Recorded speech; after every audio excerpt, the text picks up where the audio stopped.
And welcome back, everyone. Welcome back to another week, another edition of the ESL Open Cup Americas, number 223. We're back. It feels great to be back. I'm, of course, host Live VIP, and with me, I'm joined by the lovely people in the chat, by these amazing would-be players. And welcome. I know we've been offline for a couple of days. So for the first time in a long time, the stream has been down for a handful of days. I think 3 days so far. 3 days. And I do apologize for that. Again, I did kind of, I had the opportunity to maybe try to cast this live at the time, but you know what, I wasn't feeling 100%, and especially after being sick, like, this past month, like, I've been trying to recover from I think it was like COVID or the flu of some kind, and I was unwell for the past month, but I've been recovering. I'm pretty much 100%, but nowadays, even though we could probably cast every single day, I'm like, you know what? We're gonna just calm things down. We're gonna take it slow here while we can, you know, before Stars War 11 comes around, before EPT DreamHack Dallas comes around. We're just gonna ease our way into the month, and yeah, well, things are about to get intense in the next couple of weeks. So don't worry. we're gonna get back to casting every single day. Just, you know, taking some time off and taking a moment to breathe while we can. Aye. But again, you know, like EPT Spring, the regionals are currently underway. They've been going on for the past week, week or so, and that's eventually going to lead into DreamHack Dallas. We will most likely be a part of that. When I say that, I mean like a side stream. We're not going to I'm not going to DreamHack Dallas to the venue or anything like that, but most likely going to be covering, you know, some of the open stage or the knockout bracket, just like we have in years past. So I have to kind of get ready for that. The Stars War 11. WTL, yo, if you were here last week, you would know World Team League Code A has concluded. We did cover all of Code A over the past week as well, and Code A has concluded. Code S is around the corner, and remember, with WTL Code S also comes Kung Fu Cup. So Kung Fu Cup is coming back, WTL Code S is coming back, Stars War 11, the main event, is still on the horizon as well. We finished the group stage, we finished the qualifiers, we finished everything leading up to the playoffs, and that's coming up as well as so we're just resting up here in preparation for what is to come. Oh boy. But now we're diving into some events that happened earlier this week. ESL Open Cup Americas is typically on Tuesday here, Monday in Americas, Tuesday here in Australia, and alas, we are going to be going over some of the replays of that event here and now. So if you missed out on the broadcast live, then we got you covered. If you did happen to watch it live, then I do refrain you from posting spoilers. Spoilers will be banned in the chat, just a heads up, so take care of yourself when it comes to that. And again, these events are only a couple of days old, thankfully. Only a couple of days old here. So again, if you did miss out on them, we're willing to experience them for the first time together. And personally, ESL Open Cup Americas is one of my favorite ESL Open Cups. I just love that it kind of brings together all the regions and you get that kind of cross-regional play going on. ESL EU is very much so EU-centric. Very few, if any, Koreans or players from Asia do compete in it. Likewise, the Americans as well. Likewise, ESL Open Cup Korea or ESL Open Cup Asia is mainly, you know, centered here on Korean players and Asian players. You don't really get many players from Europe or America signing up for that event either. ESL Americas is when we all come together. Europeans compete, Koreans compete, and the Americans as well. That's what I do appreciate about it. And speaking of, here we go. Our first series, Dark versus Epic, coming up first in a Zerg versus Terran matchup. Vamonos, papi, vamonos. Epic has been a semi-active pro player here. He's the American Terran player, and yeah, he just has these moments, these kind of periods where he is active and others where he isn't. A big reason, I'm pretty sure, why he is competing here and why he's active is because of EPT Spring, not just because of the regionals that were taking place this last week, but EPT Spring is leading into an offline event at Dallas, and what's great about these offline events is that it's a good opportunity for all the regional players to come together to compete in the open stage and also to celebrate StarCraft together in America. So I'm pretty sure a lot of the NA players are a lot more active nowadays than they once were, because of Dallas, because of that DreamHack that's on the horizon. So again, really cool to see them all competing here today. Do appreciate as we dive into our first matchup into game one on Alcyone. Let's go. Let us go. Catching him in the chat. Hello, Stan. ¿Qué tal? ¿Cómo estás? Bienvenidos a San, Dzień dobry, Siema Wormchick. I see Wormchick in the chat as well. Cyclones alive in the wired. Archer. Robert, hello peoples. Hello, bienvenidos. And withdrawal, but glad you got some rest and extra veg. Yes, all the extra veg, papi, all the extra veg. But here we go, we're getting into our first series, and spawning in the top right hand corner of Alcyone, we have our American Terran player, the Red Terran representing Storm Gaming. It is Epic. Oh, buen dia, papi. On random. And spawning in the bottom left hand corner, we have the South Korean Zerg player, the Blue Zerg representing Talon Esports. It is Dark. Here we go. Again, Dark, of course, always one of the many Koreans that do wake up early in the morning here on Tuesdays and compete in ESL Open Cup Americas. It's great to see him here once again. As always with Dark, I'm not sure how long we have him. I'm pretty sure a big reason why he did leave CranKy Gaming was because of his uncertainty as to how long he'd be able to compete for before, of course, joining the military. At least that's what I had assumed. As I say that, of course, Dark then did did thereafter join Talon Esports and has been a part of Talon Esports for a couple of months now. Not just I Am Katowice, but in the events leading after it. And I'm really curious to see, like, what's gonna happen. We're gonna like have another year of Dark. Remember last year, like it was like month after month, we're like, we don't know how long we have him, but you know, he's competing, he's playing, and then he just stuck around for the entire year, and it's like, oh, what's going on?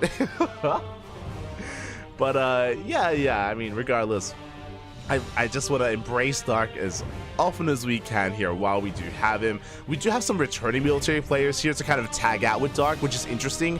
If you haven't tuned into ESL Open Cup Asia, I recommend checking out the VODs because for the past couple of weeks, Rogue has returned. Rogue is a big Korean name, a big world champion coming back to StarCraft. He just finished up his military service and he has been competing in the ESL Asia weekly tournaments, and he's been taking down some big names.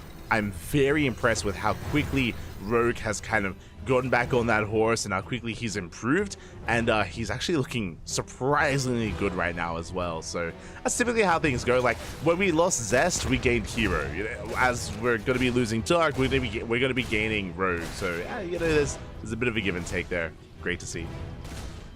As Reaper has arrived, we're going to be trying to pick up one of these drones. Won't be able to quite get it though. Do pull back. Behind this is going to be a 3rd CC opener, 3 CC before Starport. Very greedy, or I say greedy, very economic build here from Epic. It does make sense here on Alcyone. We're loading into one of the larger macro-oriented maps in the map pool. Maps like Alcyone, maps like, oh god, the name of the map with the go bases. You know what I'm talking about. That one.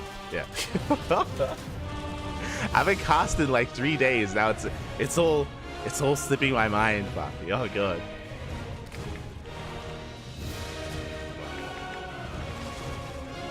It's bothering me. I keep thinking Royal Blood. It's not Royal Blood. It's not Dynasty. Post-Youth. That's it. That's it, Papi. Post-Youth. But that's like Alcyone and Post-Youth. They do kind of lean towards longer games, and that is what at least Epic is getting ready for. Meanwhile, back across the map, Dark is anything but a macro player. I mean, I say that. He has an amazing macro play, but more often than not, he thrives here in the mid-game, and we do throw down that Roach Horn as a result. Roach Horn has been thrown down. Epic has yet to confirm. This is a scary moment here for the Red Terran player as he's going into BCs. Oh my god. Okay, Papi. Fusion Core has been thrown down, so we're getting ready for BC production. Now, this is scary. This is scary for the Terran player. Reason why I say this is because usually we'd see an add-on swap. We'd see an add-on swap going to Banshee production, and Banshees would come out earlier than a BC would. Because we're not going for the add-on swap, because we're going for a Fusion Core, that means that any kind of air support that the Terran army has is going to be delayed as we wait for the Fusion Core to finish. And we're amassing roaches. We are amassing roaches as we speak. Epic has yet to determine this, has yet to scout the natural base. He is in quite a bit of trouble here now. Thankfully, Dark is droning. He's making a wave of roaches. He's pushing with a wave of roaches, but he is not going all in. And that means that Epic may take some damage here, but he won't die. Epic, he will survive to get into his BC, or at least he's sure. There we go, roaches are welding across the map. Remember, behind this, we are droning up heavily. And Epic, he might be able to slip into one of these mineral lines. He goes for the natural. Goes to the natural base. Queens are in position. Roaches as well. And we do not find a way in. Hellions, they are just zoned away. They're forced back. Back at home, we're getting to Cyclone production. Are we going BC into mech? Oh, boy, epic. Papi, I remember when you were a bio player, Papi. Aye, not like this. But Cyclone production has begun. No still concrete confirmation that it is going to be mech, but we're leading towards it. As Roaches have arrived, they deny the bunker on the low ground. We're going for the Hellion kills as well. The BC is still 70% of the way done. We still need a little bit more time. But the Cyclones, they have arrived. Can we target them? Can we target them down? Oh, it looks like we barely can. No, one of them is going to be falling here. Just barely does get targeted. And we take control of the low ground. We focus on the Hellions. We're going to try and get as many SCV kills as we can. We got 5 so far, and we deny so much mining time. 5 worker kills on Bile. BC is revealed. And how many queens do we have at home to defend? Ooh, 5. Not too many. Again, the BC can target all of this down. 7 SCVs were killed. Pretty good damage dealt here by Dark. Remember, Dark, he was droning up happily. He's up to 61 workers. And he's throwing down Spore Crawlers, throwing down Queens. The BC gets here just as the Spore Crawler finishes. Again, Dark, he barely had enough time to prepare. Oh my god, the mass around with the Queens as well. A very nice positioning, very nice handling of the situation here. Dark, he does deflect the BC. It does no damage, doesn't even get the drone. As his drone barely survived. And now Dark, he's in a really good position. He is pretty far ahead here. We do see Epic stuck at home because he bled out so many units. He is getting into bio, by the way. We have more Raxes on the way. We have Stim in production as well. BC does get a couple of drone kills, but the gold base is being taken. And this is what's terrifying, is that Dark, he's about to establish not just a 4th, but a gold base. His economy is going to be booming, and Epic needs to do something to stop this. He needs to apply pressure. He does have some Hellions and some Cyclones. Not too many, though. It's risky. On the one hand, he has to deny mining time here. He has to try to punish the economy. On the other hand, though, if he bleeds out too much, then he won't have anything to defend. Here we go. Epic, he is pushing. He has to. Likewise, back at home, we have a Spire on the way. That's going to be for Corruptors or even Muters to help deal with the BCs. It's a bit of a give and take. Corruptors are better to deal with battle cruisers. Meanwhile, Muters are a little bit more flexible. They can shoot up and down. It's crazy. Which means they can harass after the initial battle cruisers have been dealt with. It looks like the Transfuser on point. We keep the Queens alive just barely. And the BC is forced back once again. Bailey does survive at least. At the same time, Overseer gets into the main, confirms that it's a bio, not mech. Very important scout. We're getting into our melee upgrades. Baliness gets thrown down as soon as we recognize and confirm that it is bio. We are getting ready for Ling Bane. So far, clean reactions here to Dark. Again, I'm most curious about what is going to be done with this Spire. I'm leaning towards Muters, but we'll see. We actually don't have that much gas to work with. That is the big thing. Ling Speed just now finishing up. As Dark, he may opt to actually not make use of the Spire at all. Especially if there's only 2 BCs. May not need it. Not yet. Meanwhile, Hellion dive into the mineral line. We do manage to roast up, I believe, 1 drone. Oh, not even. It was 3 Hellions and a Cyclone for a Roach and a handful of Lings. So, not a drone kill here in sight. Not yet. And now Dark is up to 80 workers. He's on 80 drones. Has a booming economy. Epic is in trouble. He's now moving out with Stim. I believe we have 1-1. Yep, 1-1 is done. Stim is done. Combat shield still not quite completed. We're able to clean up some creep at least. Keep tabs on Dark. Keep him at home, ideally. While Epic is working on his tank count. Speaking of tanks, he is actually pushing. Okay. Bold move out of Epic. Again, it does make sense. There's a lot of pressure on Epic. The reality is that Dark is maxed. That's the reality. He's maxed out. Epic, I'm pretty sure he's trying to push out and try to break a base before Dark can overwhelm. But I think we're already there. As Epic is attempting to be a little bit more proactive here. As he moves out, Dark getting ready for a Ling Bane run by. Ooh, contamination here on the armory. Okay, interesting. Lings, they do flood in. Thankfully, we do have reinforcements back at home. We have Marines, we have tanks. A couple of Queens are getting picked off. Bailey speed is not done. Oh my god! It's not done, but we didn't even need it. We take the Baileys to the face. No pre-split. Delayed reaction out of Epic. And with that, now bailing speed is done. There's one tank behind this, two tanks behind this. But it's too little too late. Tank does get sniped. Meanwhile, across the map, 30 SCVs go down. Oh my god. The Lynx will clean up, but the Bailings, they popped off. They annihilated a mineral line.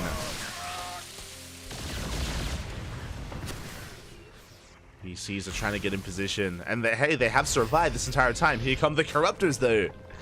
Corruptors are on the way.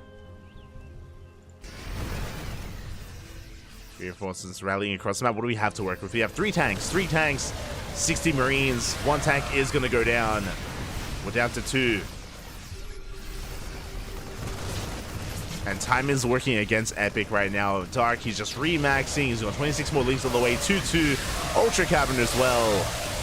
Now we collapse and we take down every single tank. Now only Bio does remain. And it's just not going to be enough. We do sim on forward. We can focus on at least some of these Roaches and Ravagers. But there are just too many reinforcements. Yeah, the BC finally goes down. We can now go for the medevacs. There's no more sustain for this army. And Epic, he runs out of steam. Runs out of units here. Behind this is down to 45 workers. Barely has an economy. Again, it was a good effort there by Epic. It was just unfortunate that Dark, he dove on the army as Epic was distracted by the run by. So we saw some insane connections, and that did kind of take the wind out of the sails of Epic early on in that fight. And yeah, now he's down to a handful of units remaining. Meanwhile, we have Ultras on the way. Jesus, Ultras, Greater Spire, Kindness Plating. No 3-3 yet, and I believe we don't have Adrenal. Yeah, we haven't researched Adrenal Glands either. So Dark doesn't have the most amazing upgrades, but Epic doesn't have 3-3. So it doesn't matter. Like, it's fine. It's fine, Papi, as we collapse on the remaining army here of Epic. And yeah, at this point, it is kind of a numbers game here. As efficient as a Bio army can be, Dark's economy was left untouched this entire game. Has been left untouched from the get-go. Dark within the driver's seat. He collapses on the army. GG gets called, and Dark will take game number 1. GG. Dark doing Dark things, you know, despite the map, despite us being on Alcyone. Dark, he's a very aggressive player, and he has a reputation. I'm sure if you've seen Dark before, this is not the first time you've seen Dark play with Roaches against Bio. It's not amazing.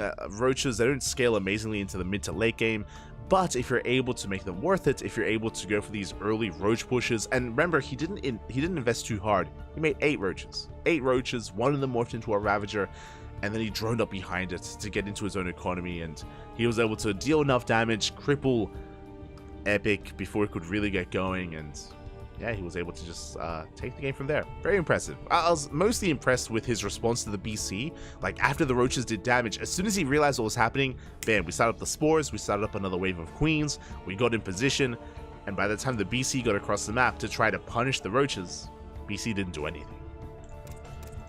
Literally didn't even kill a drone. It was crazy. It was impressive. Very impressive stuff there by Dark. And now we're getting into game number 2. Going to be on Crimson Court. And again, it was a little bit unlucky as well for our Terran player. Dark, it's not like he scouted the Fusion Core. He was just going for the Roach push. And we spoke about it. If it was a more standard game out of our Terran player here, who would have had faster Banshees, would have had 2 of them instead of the 1 BC, at the time, for example, would have had a little bit more of a robust start there, a stronger army, and he would have sustained less damage from the initial Roach push. It would have been a different game. But last, here we go, we're getting into game number 2, and spawning in the top right-hand corner of Crimson Court, we have our American Terran player, the Red Terran representing Psystorm Gaming. Down in this series, we're looking to bounce back. It is Epic. And spawning in the bottom left-hand corner, we have as opponent, we have the South Korean Zerg player, the Blue Zerg representing Talon Esports. It is Dark.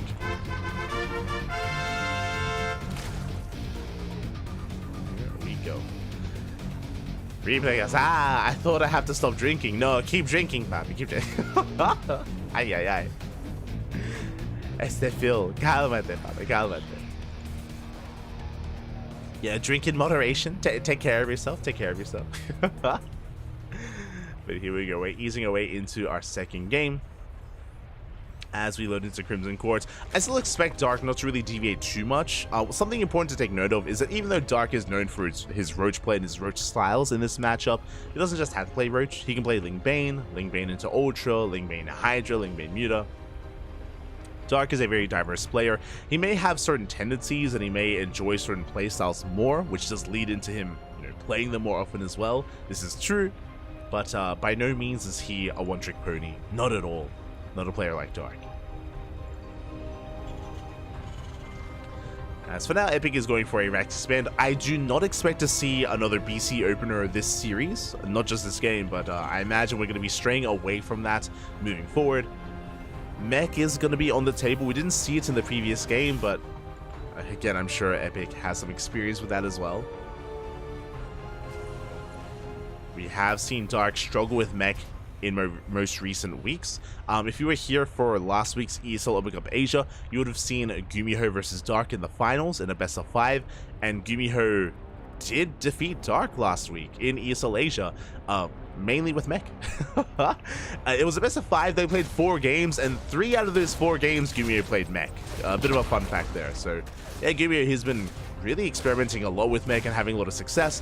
Fun fact as well, I think it was that weekend, or this most recent weekend, with the KSL, the Korean StarCraft League, Dark played against Cure. Ooh, before I talk about Dark and Cure, that should not have happened. Snoge, Papi Snoge, feels bad, man. Losing the Reaper at the start of the game is a brutal beginning here for Epic. That should not have happened. Smoge, Papi Smoge. So with losing that first Reaper, that doesn't mean that, you lose your first Reaper, and now you have no scouting information, you don't confirm the third base, it could be a 2-base all-in, you don't get eyes on any fast Roach Warren. It's Dark we're talking about. He is willing to throw down early Roach Warrens, so that is a massive, massive complication here for Epic. That's a big thing that could be a possibility here, and Epic's in the dark. Epic does not know what's going on. This should be a BC opener. Sorry, this should be a Banshee opener. Shouldn't be a BC opener. Behind this, 1-1-1 as well. Interesting. Something more aggressive. Okay. So what's happening here is that we're delaying the third CC. Third CC is quite heavily delayed. We're rushing into I keep wanting to say BC. We're rushing into Banshees a lot earlier than normal. And this could actually work out quite well here for Epic. He's going to have a lot more Banshees than normal here at this at a more standard timing. And Dark is going for Roaches again. So Epic doesn't really know what Dark is up to, but based on the builds here, things are working out a little bit nicer for Epic. Here we go. Hellions are moving out. They're going to be dipping in between the bases, threatening that natural. Queen is in position, but the Lings are a little bit too late. We do get into the Minarine. Remember, Ling speed is not being researched. It is skipped.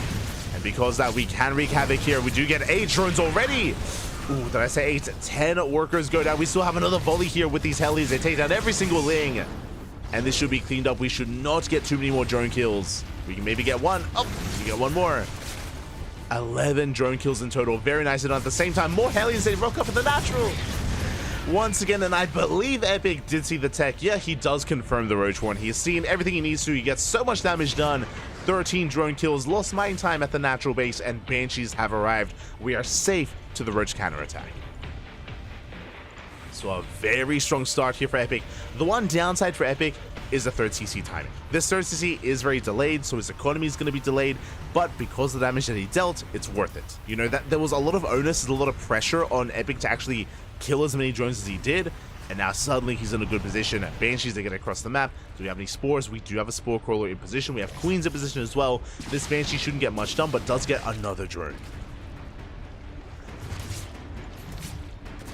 Does get 1 more worker. Slips in between the bases, is going to get eyes on the lair timing. Very important. Complete.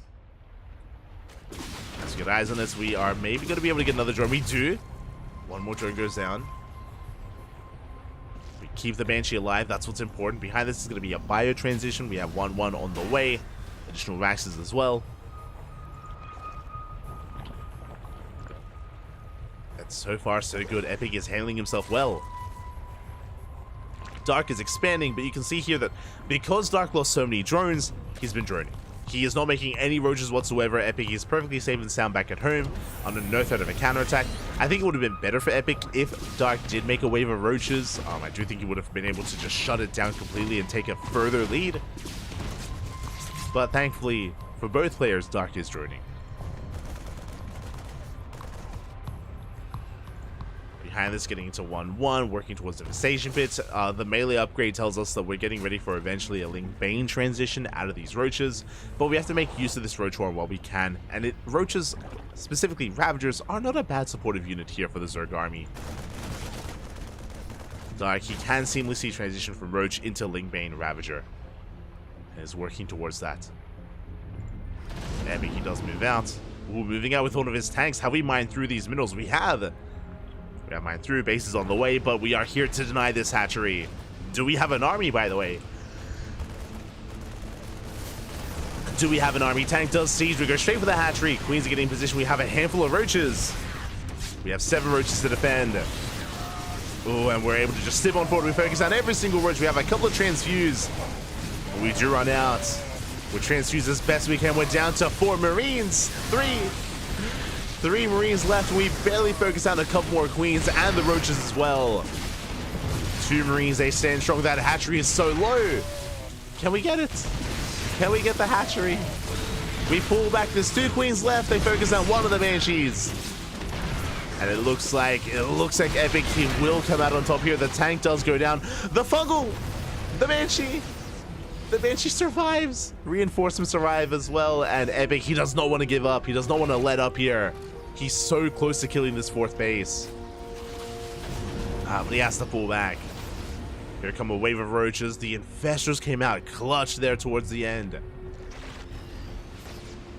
Dark, he barely does hold on. But what's scary right now is he was forced to produce so many roaches, so many lings. He did not trade efficiently. How many Queens did we lose? 5 Queens went down. We have 3 Queens left, I believe, that were just made. So that did disrupt the production, the injects.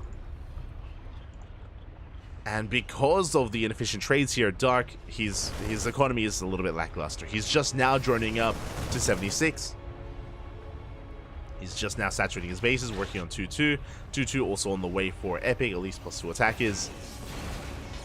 And you can see that Epic has taken a supply lead. And he's pushing. And Dark is in some trouble right now. Link's speed just starting here. It's almost halfway done. We're getting there. And Epic should be pushing first. And I feel like this base is going to go down. Now, thankfully, Dark is taking another base towards the bottom right. Dark, he should be quick to react and pull away and evacuate these drones. Even if Epic kills this hatchery, it won't be the worst thing just because we have another base to mainard over to. The scary thing is if Epic keeps pushing. If he takes out the base and if he keeps on pushing towards the natural. That is what Dark has to be concerned about as the army is breaking on through. Yeah, Dark, he does evacuate immediately. Knows he cannot save it. And the hatchery does fall. From here, Epic does pivot away. I think a really wise choice here from Epic. He doesn't try to force the issue. I mean, we are pretty well prepared in this choke point with this CranKy. Epic does rotate around and he will catch the Lings. Now the goal is for Epic to rotate over towards the fresh mining base of Dark. And he's looking for it. He will check the center base. Does confirm it's not here. He has not seen bottom right. Fungal's coming in. Decent Fungal. The tanks are in position. And Epic, are we gonna keep on pushing? Again, Epic, he is maxed out. He's at 200 supply. He's not going for the fresh mining base. The tanks are on siege. They're on siege for a moment, and Banelings, they do connect. Big piles as well. Not a bad start here for Dark. But he bleeds out a lot of units, and remember, he's actually going for a big counterattack. Okay. Lings, they flood in. Lings, they flood in across the map. They're not at home to defend. We got a decent Fungal in the army. Biles, they connect with the Medivacs. We don't even care, though. There's not enough Fungals. There's not enough NG. We focus on the Infestors. We get the Bailey Nest. Oh, the Blighting Clouds are brutal, though. The Bio Army can barely kite through this. But they do. They make it through the army. There were no Baileys. Ultras are arriving here just in time, but there's just too many Marauders, too many Marines. And we focus down the Ultra. GG gets called, and Epic, he will tap the series 1-1. We're going to the ace match. GG. Papi. GG, well played again. The stars aligned this time for Epic. His opener was ideal for what Dark was doing, and basically what happened here is that Dark was punished for going for the same build 2 games in a row. I don't know if you noticed, I didn't really put too much attention on it, but in game 1, Dark skipped link speed. He skipped link speed to get into his roaches, and the same thing happened here in game 2. He skipped link speed to get into the roach production, which meant that there was a window. There's a window where Dark didn't have any roaches, had slow lings, and a handful of queens. I say a handful of queens, like a decent amount of queens to defend, and Epic, he took his chance. He was able to get past the queens, there were no lings to stop him, there were no roaches either, and he did so much economic damage early on. And for him to go into Banshees behind that as well, it did deter Dark from investing into roaches and counterattacking as well. He was forced to be passive. Dark was forced to be more defensive, and Epic, he had momentum from the start of the game. It's really cool stuff. Really, really impressive play there out of Epic. Able to adapt to what Dark was doing. And the question becomes, here in game 3, does Epic pull off the upset, or does Dark, does he now react? Does he now respond? Does he now adapt to what Epic is doing? Let's go. We're getting into our next game. And again, because of the start of that game, that's why the first push of Epic did so well. He killed so many queens. Remember, he killed 5 queens, killed so many roaches, did shut down the hatchery itself, which allowed it to go down to the secondary push thereafter, to the second wave. All led into each other and spawning in the top left-hand corner of side Delta. We have the American Terran player, the Red Terran, representing Storm Gaming, forcing his opponent into the ace match. His opponent being one of the best Zerg players in the world right now. I would say top 2 Zerg in the world. Very impressive stuff here. Can he pull off the upset? It is Epic for Storm Gaming. And spawning in the bottom right hand corner, we have his opponent. We have the South Korean Zerg player, the Blue Zerg, representing Talon Esports, being forced into the ace match. Can he bounce back? It is Dark. Here we go. Now, for the most part, I think I have my eyes on Dark. I want to see if he does skip link speed again and go into a roach heavy style. To be fair, if we wanted to do that, this is a good map for it. The reason why, the natural base. The natural at on-site Delta is much more defendable. It is a ramp, it's a choke point, you have the high ground, you have the point of elevation. It is a lot easier to wall off here as well, and if Dark did want to go into roaches, this is a good map for it. Because of that, I wonder if Epic is going to open up 1-1-1 again. Is he going to go into Banshees? It's risky doing the same build 2 games in a row against your opponent here, against a player like Dark. We'll see. I still stand by what I said earlier, how I don't think we're going to see a fusion core. I don't think we're going to see battle cruisers again in this series. I feel like that would be a bit of a misstep, but we'll see. So now it's going to be a Rax Expand standard opener here out of Epic. Reaper's on the way. Meanwhile, back at home, Dark is just getting into his hatch gas pool standard opener out of our Zerg player so far. Really, I've got my eyes on the gas, on where we do spend our gas, what we want to invest in, whether we do go into link speed or not. And there it is, link speed is on the way. For the first time this series, we're getting link speed first. As a reminder, both in game 1 and in game 2, Dark, he delayed link speed quite heavily, and he didn't get it until after his roach push. Meanwhile, Reaper does slip in, dancing with these lings. Ooh, takes down 2 lings already, and this time we don't lose the Reaper, thankfully. Should be, oh my god, should be able to escape. Just barely. Does slip away.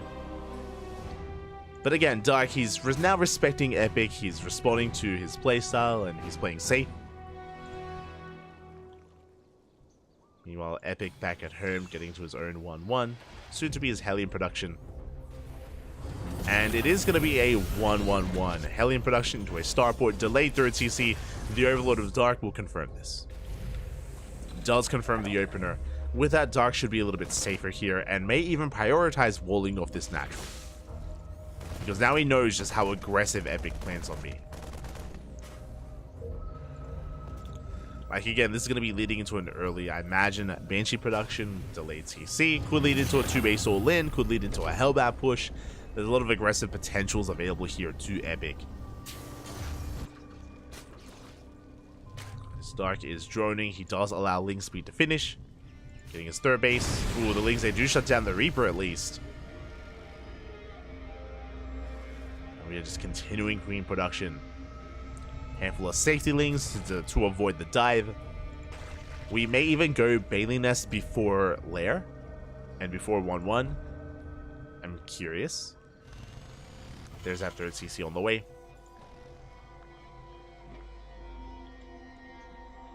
Third command center is now being thrown down, so it's not going to be a 2-base all-in or anything like that out of Epic. None of the sort. Hellions, they do dive into the... Well, they do threaten the 3rd base. They see that there's nothing here to take advantage of. Dark being very safe as he now Maynards over towards that 3rd. Now that it's safe, now that he has the Queen count and the Lings. And across the map, Dark, he also confirms the follow-up here. Confirms Rax is on the way. Cloak is being researched. Dark is aware of that. Hellions, they try to poke in. Once again, they are deflected. The Banshees are now out on the field. Behind this, we're going Lair first. Okay, so we're not being overly safe, but we're going for a Lair first. We're not going for an early Roach Warren this time. By now, in both Game 1 and in Game number 2, we would have already seen a Roach Warren by now. So, Dark, he's playing Ling Bane. For the first time this series, straight up Ling Bane out of Dark. Let's go. Likewise, after the Lair, we throw down the Roach Warren. This is to line up Roach Speed, so again, really safe play or really standard play out of Dark, not rushing into 1-1 upgrades or Evo Chambers.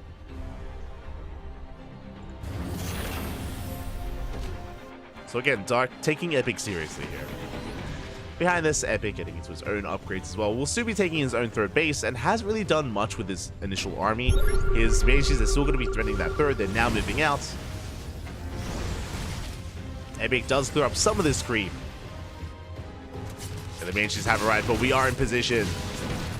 A good target firing at the Dark. We bleed out 2 drones. Do bleed out 2 workers, but we do get quite a bit of hold damage on these Banshees. So Dark, he does hold, he does defend.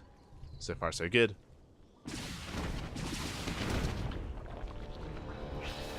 And if I'm not mistaken, I believe, yeah, we didn't invest too heavily into Hellions. I was very surprised by this. Is that we only made 4 Hellions here from Epic, so he's getting into bio production and the rest of his upgrades, his rest of his add-ons very quickly. Very quickly switching out of Hellion production into bio, into tank. So this first push here from Epic is going to hit sooner than normal. Usually this is around 7 minutes. This is around a 7-minute tank push. This is hitting a little bit sooner here. Looking at the vision, Epic, he's aware of the 3rd base. He's going for the 4th, which is just now finishing up. And can Epic deny it?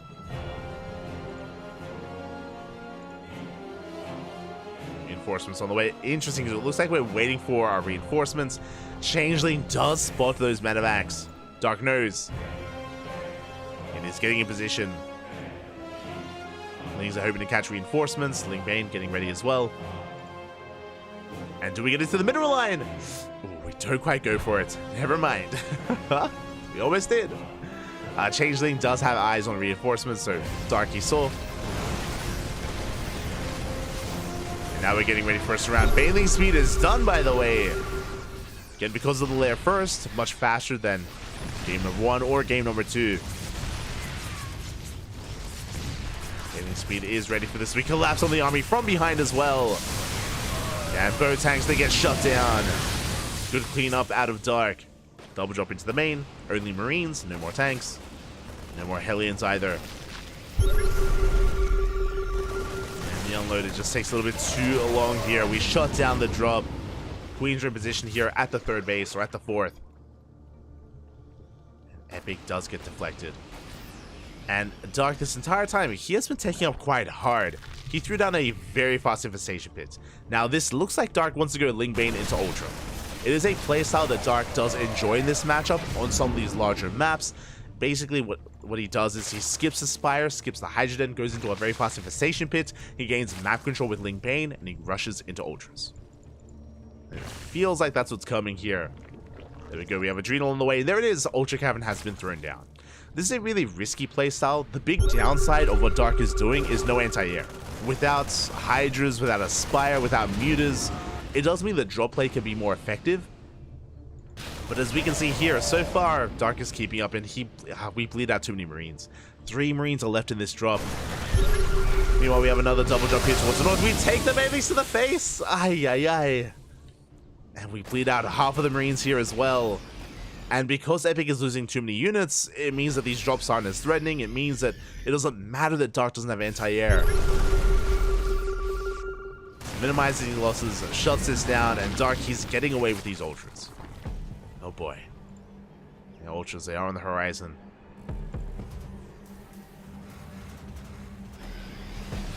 And even though the supplies are similar with each other, the power spike here of the supply that Dark's going to be working with is going to be out of this world.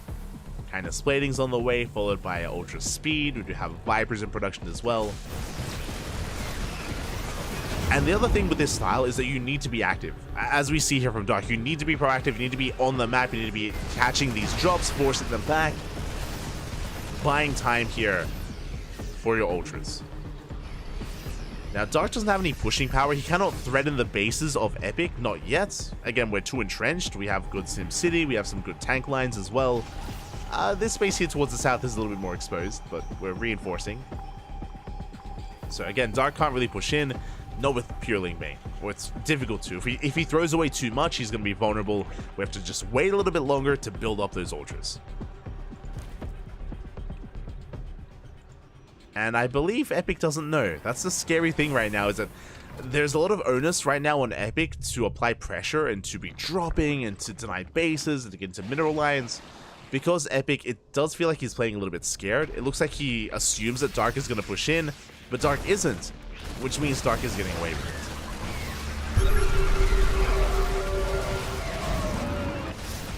So we bleed out a lot of Marines. Likewise, Bailey's connect here as well. Epic's getting deflected, and again, if Epic knew what was happening, we'd be throwing down more bunkers, better Sim City, Marauder production, Ghost Academy would be required. Without Ghosts, without more Marauders, without Sim City, these Ultras are gonna go to town. Vipers have arrived, we throw down some power bombs. Good reaction out of Epic. Good splits. Good splits overall. As Epic is attempting to establish his northern base. Oh, but again, delayed reaction here. Epic bleeds out every single Marine. He's down to 1 Marine here towards the south. And Ultras should be arriving. There we go, we have our first 2. Vipers have arrived. Now we can blinding cloud the tanks. Speaking of, there's that blinding cloud. We're gonna clean up this army. Yeah, tank goes down. As we pull back, we deny the northern base. Dark looking to push in towards that third as well. The Baileys, they connect. Baileys, they do connect. We break into the mineral line as well. Into both mineral lines. The planetary goes down. And Dark is just pulling Epic apart. He's done it at this point. He survived long enough to get into Ultra production, to get into Hive Tech. He hasn't made it. Now, we do have a Ghost Academy, but no Ghosts. There's no Ghosts yet. Epic, he's a little bit broke. He can't quite afford it. He's trying to rebuild, trying to remax. And Epic has maxed out. Oof. The problem is he's being forced all in. Look at the worker count, down to 49 SCVs. The Ling run bys, they just don't stop. Catching another tank. Now it's all or nothing for Epic. He is all in. And we're pushing into Ultras, we're pushing into Ling Bane, we're pushing into Vipers. All it takes is a couple of good blinding clouds. And this army doesn't mean much. A very nice pre-spread. I'm loving the pre-split here from Epic. There's blinding clouds covering every single tank. And we will clean everything else up. Epic trying to kite his heart out here, pulling back. Does save a handful of units. And again, because there's no consistent anti-air, the medevacs have been living, they've been surviving. But doesn't really matter. It's like, sure, we have plenty of medevacs, but that's all we really have.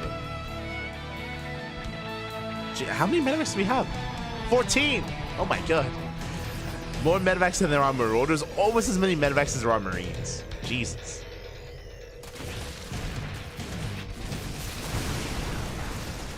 It's a lot of medevacs, man. Across the map, we clean up most of those lings. Epic is trying to stabilize here on 41 workers. Dark is already remaxed. We should be seeing a Spire from Dark to get ready for Corruptors and Broodlords, but there's no rush. Couple of tank volleys going up. And at least we have parasitic bombs as well to deal with those medevacs. We should be throwing them down. There they are. Ooh, big power bombs on the army. Oh my god! And we shut down 1, 2, 3 medevacs. 3 medevacs go down. Oh, a bunch of them get softened up. And yeah, the Ling run-bys, the Ling counterattacks, they just do not stop. Knocking Epic down to 35 SCVs.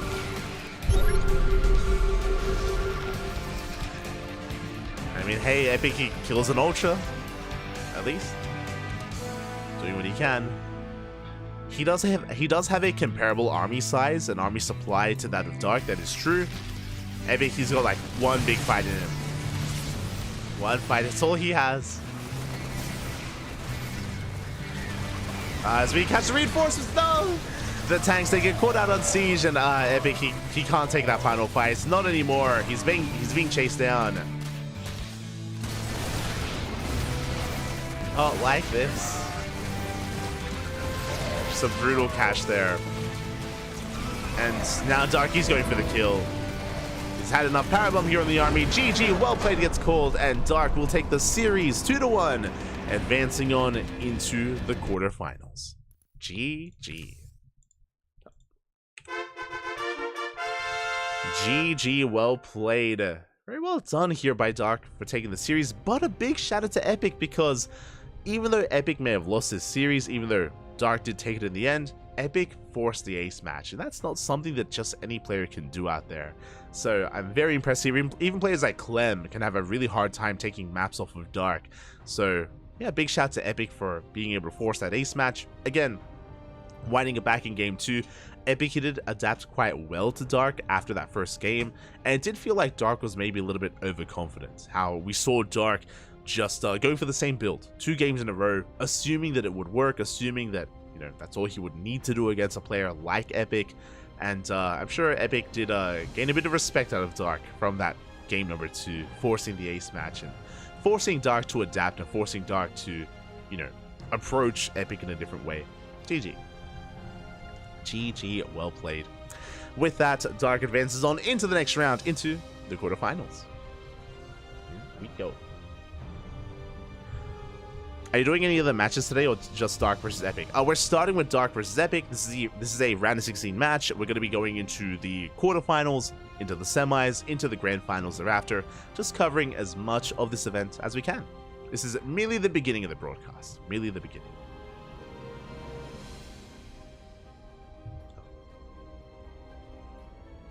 This is the CranKy Ducklings, Pappy. Of course he'll do more than one. Ah, of course, of course. Usually he does one from each round through the finals. This is true. This is true. The Ontario. He knows, Pappy. He knows. But yes. So what happens here is that the other community casters, we all gain access to replay packs.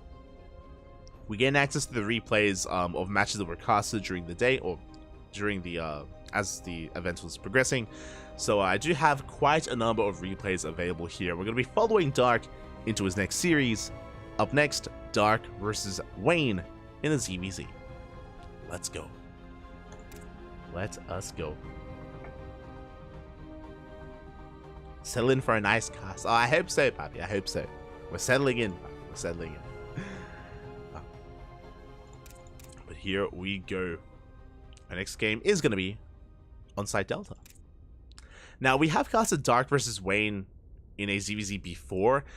In general, we've seen actually quite a number of upsets in ZVZ with Dark versus Eric famously, or Dark versus Wayne in the past. Wayne, he has defeated Dark before, but I'll be honest, I think it's only been like once. I would love to check out the history between these two players, but yeah, these upsets are not by any means of the norm. They're not standard. They're not something that does happen quite often, but it's happened before. Can we do it again? For now, spawning in the top left-hand corner of side Delta, we have our South Korean Zerg player representing Talon Esports. It is Dark. And spawning in the bottom right-hand corner, we have as opponent, we have the blue Zerg player representing Starlight's Winkle. Was he watching Rainer versus Dark the previous night? I wonder. It is Wayne.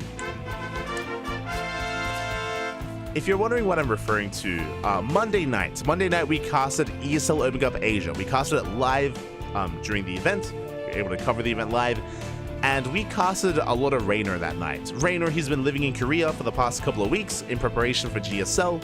Did recently qualify for GSL, so a big shout to Rainer. That did occur.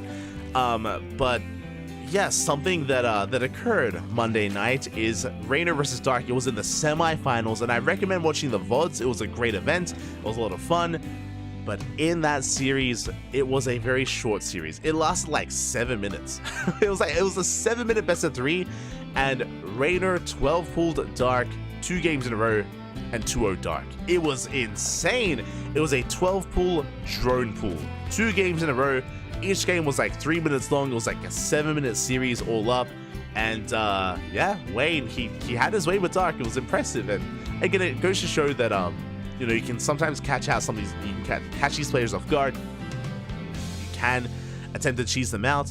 And I bring that back just because Wayne, the last time he did beat Dark, did cheese him out as well. There was a lot of aggression. There was a lot of mind games. That's typically what we have to rely on. We'll see if Dark, or if Wayne, has anything up his sleeve against Dark. Let's go. But now we're just joining up. Hatch gas pool, standard openers between both of our players. Dark should be investing into link speed here, as link speed is on the way from Wayne. And link speed soon to be on the way from Dark as well. Hello? Okay. It's a little bit delayed. I don't think that was intentional. I think that was a bit of a mistake, but that does mean that there's going to be a couple of seconds here where Wayne has link speed and Dark doesn't. I don't think it's going to be the most impactful of things, but we'll keep an eye on them.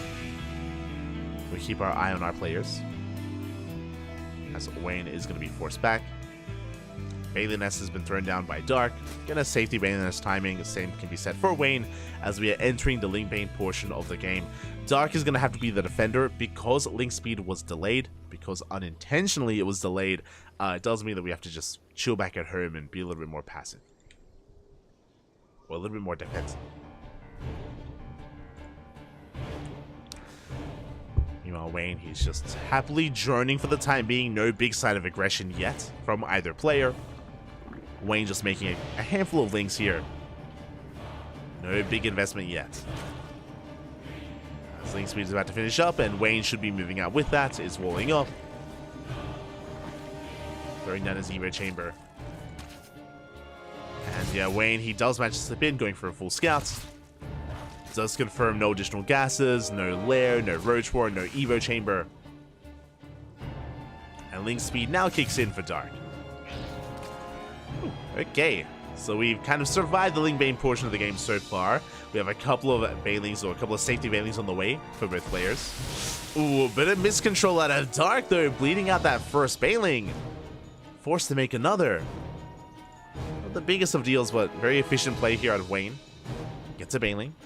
Meanwhile, both players are getting into roaches. Now, Wayne did go for an earlier Evo chamber. I did take note of that, and we're rushing into +1 carapace. This looks like a Ling Roach all-in. I say that this is a very old school build. We did see Dark do this recently, actually. It was like last week. But rushing into early carapace, it's a way to bolster your Lings and Roaches. Does allow them to be more tanky against the Lings of your opponent. It does allow your Lings to survive a Baneling connection as well, as you go for an all-in. Assuming that's going to happen. As that's usually what we go for if we rush into +1 now. Carapace me or Bailey's take it in. Dark, he collapses on the third base, gets us around on the Queen. Queen is going to get shut down. And the Bailings, they go for the drones, and they will not get them. Whew. Quick reaction out of Wayne. Does save his drones, does deflect the army.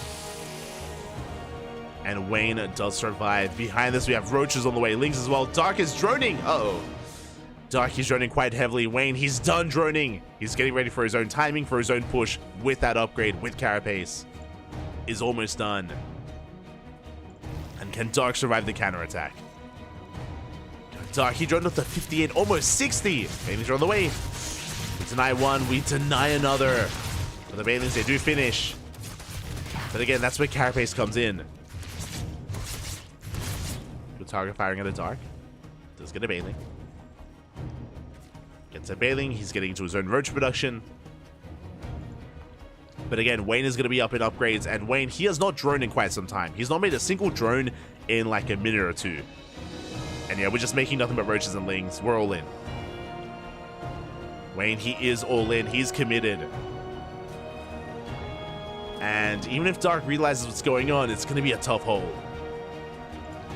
He's taking more gases. As long as we don't drone anymore from here, I think we're okay. Maybe.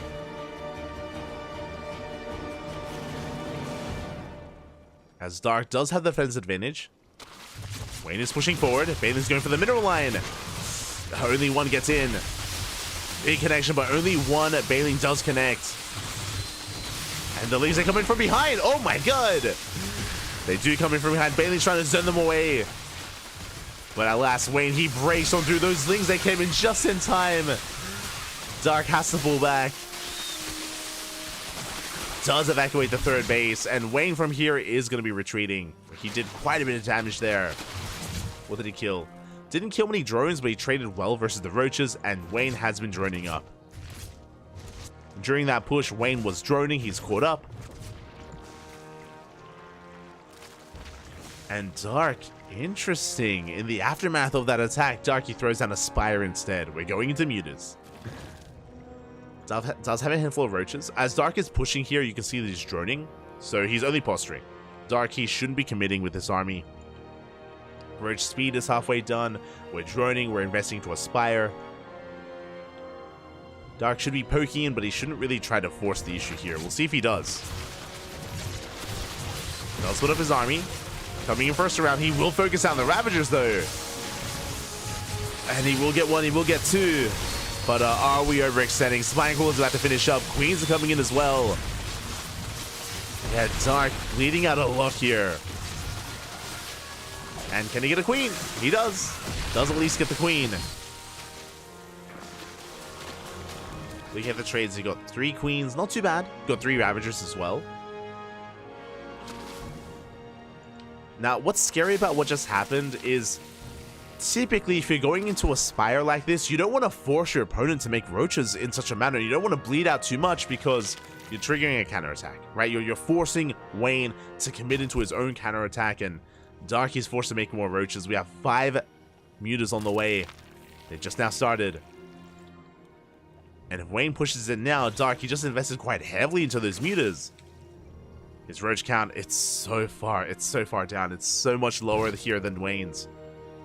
19 roaches to the 30 of Wayne. And Wayne, can he break Dark? Does have the upgrade advantage. Mutas are revealed. We have to go. Mutas are going to be revealed. Plows are dodged. Good control here to Wayne. Yeah, dodges the plows. Gets some of the roaches. Now, by the time Wayne breaks through this, does he have enough to get into a mineral line? Does he even have enough to break through the defensive line of roaches? He does not. Whew. Dark, he does hold on. The mutas the entire time were just raining down upon those roaches. Wayne, he throws down a Hydra Den. Getting into Hydras. Bleeds out more roaches. And Dark defense. Dark, he does defend. Mutas, they're able to get some value here. They pick up an Overlord. Get another. Now, what I do appreciate here is that Dark, he only made 5 mutas. Is still focusing on roach production. Getting into +2, getting into Roach Ravager. as Wayne is investing into Hydras and upgrades and just further tech, it does mean that Dark supply is actually getting quite high.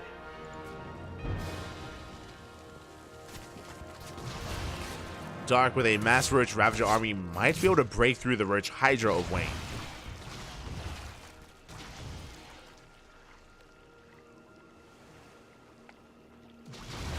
As mutas they dip in between the bases, they get a couple more drones.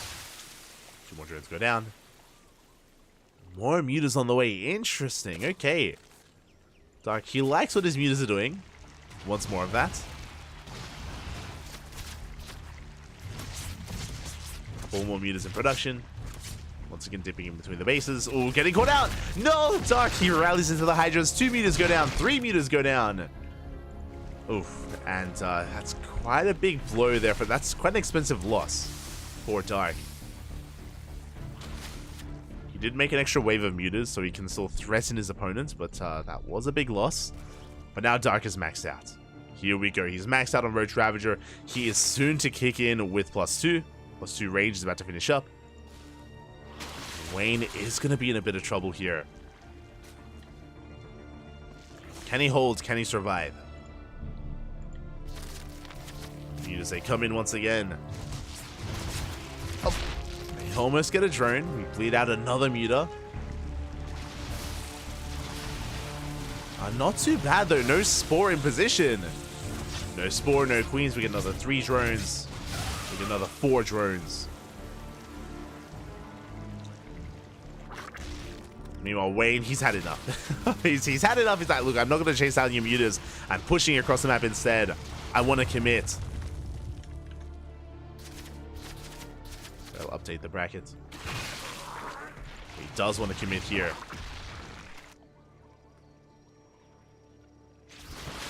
And bearing in mind that Wayne does have a lower drone count, which means that his Roach army is actually quite huge. Ooh, it does take some biles to the face. At the same time, Roaches, they do hit the 4th. Dark out of position. 6 drones go down. Good counterattack here by Wayne. At the same time, pushing right through the center. Catches the Ravager. Gets 2. Ooh, but the surround is real. Really awkward angle here for Wayne. Does get surrounded. Bleeds out a lot of Hydras, a lot of Roaches. And Dark, he's completely shutting this down. Cleans up the Roach army. At the same time, Wayne, he will kill the 4th, but doesn't matter. The hatchery is picked up, but Wayne is going to lose so many Roaches. And what about the counterattack? Dark, he's maxed. Dark, he's at 200 supply. And Wayne, he may have just overextended. Like, pushing in between the bases, getting surrounded like that was massive. And Wayne, he plummets in supply. How many Hydras does he have? 5 Hydras left. Yeah, the Roach Ravager army of Dark is just outscaling Wayne.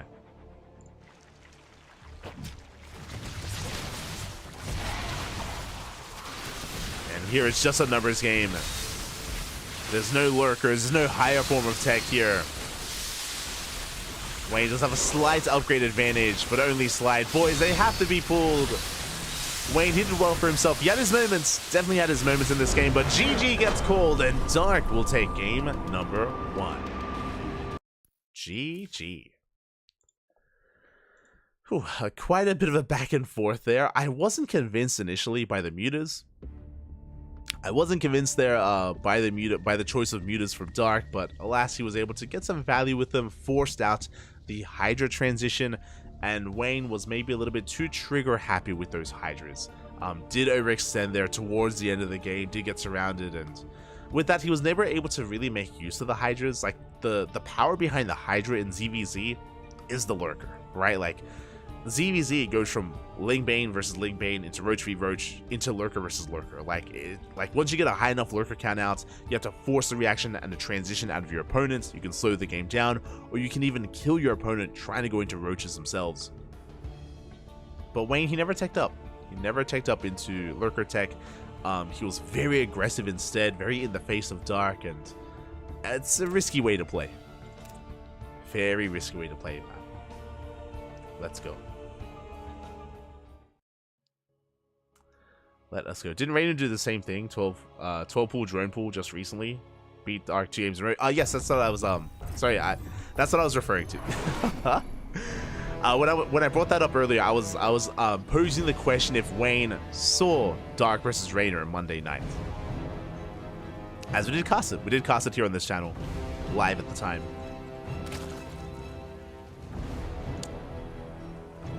I wasn't saying that Wayne did that he was, whether or not he was watching. But regardless, we're getting into our next game. Getting into game number 2 and spawning in the bottom left-hand corner of Alkyon, we have our South Korean Zerg player. The red Zerg representing Talon Esports, leading the series 1-0. It is Dark.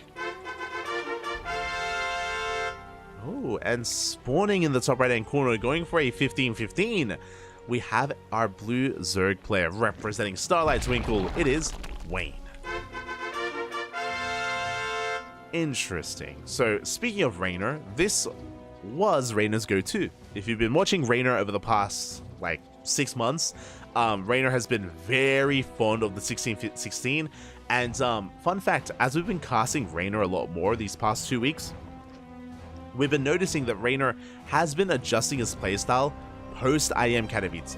Post-IM Katowice, Rainer's actually stopped doing this, which is interesting. But this build is a very safe way to play. It's a 15 hatchery into a 15 spawning pool into delayed gases. Basically what this does is that this does shut down early pool aggression like 12 pools, 13 12s, pool first. Just a very safe opener, and this usually leads into roach play. Why I say that is because your gases are so late, your link speed is so delayed compared to your opponent.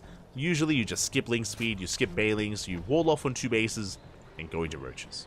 And you just like skip the Ling Bane portion of the game. Honestly, that's the biggest benefit of this, and I'm pretty sure that's the biggest reason why Rainer was so in love with it, because Ling Bane can be very chaotic. It can be very chaotic and very cutthroat as well. If you slip up one too many times, it can all end. You know, one bad bailing connection, one good bailing connection from your opponents, and the game can be over. So it's a good way to just skip that. As Dark is investing into link speed, he's droning, standard opener out of Dark. Wayne, on the flip side here, should just be droning and looking to wall off. It's a bit of a give and take. If we do go 2-base roach, it means that Dark has the freedom to take a third and to take an economic lead. Speaking of, there's that third base from Dark.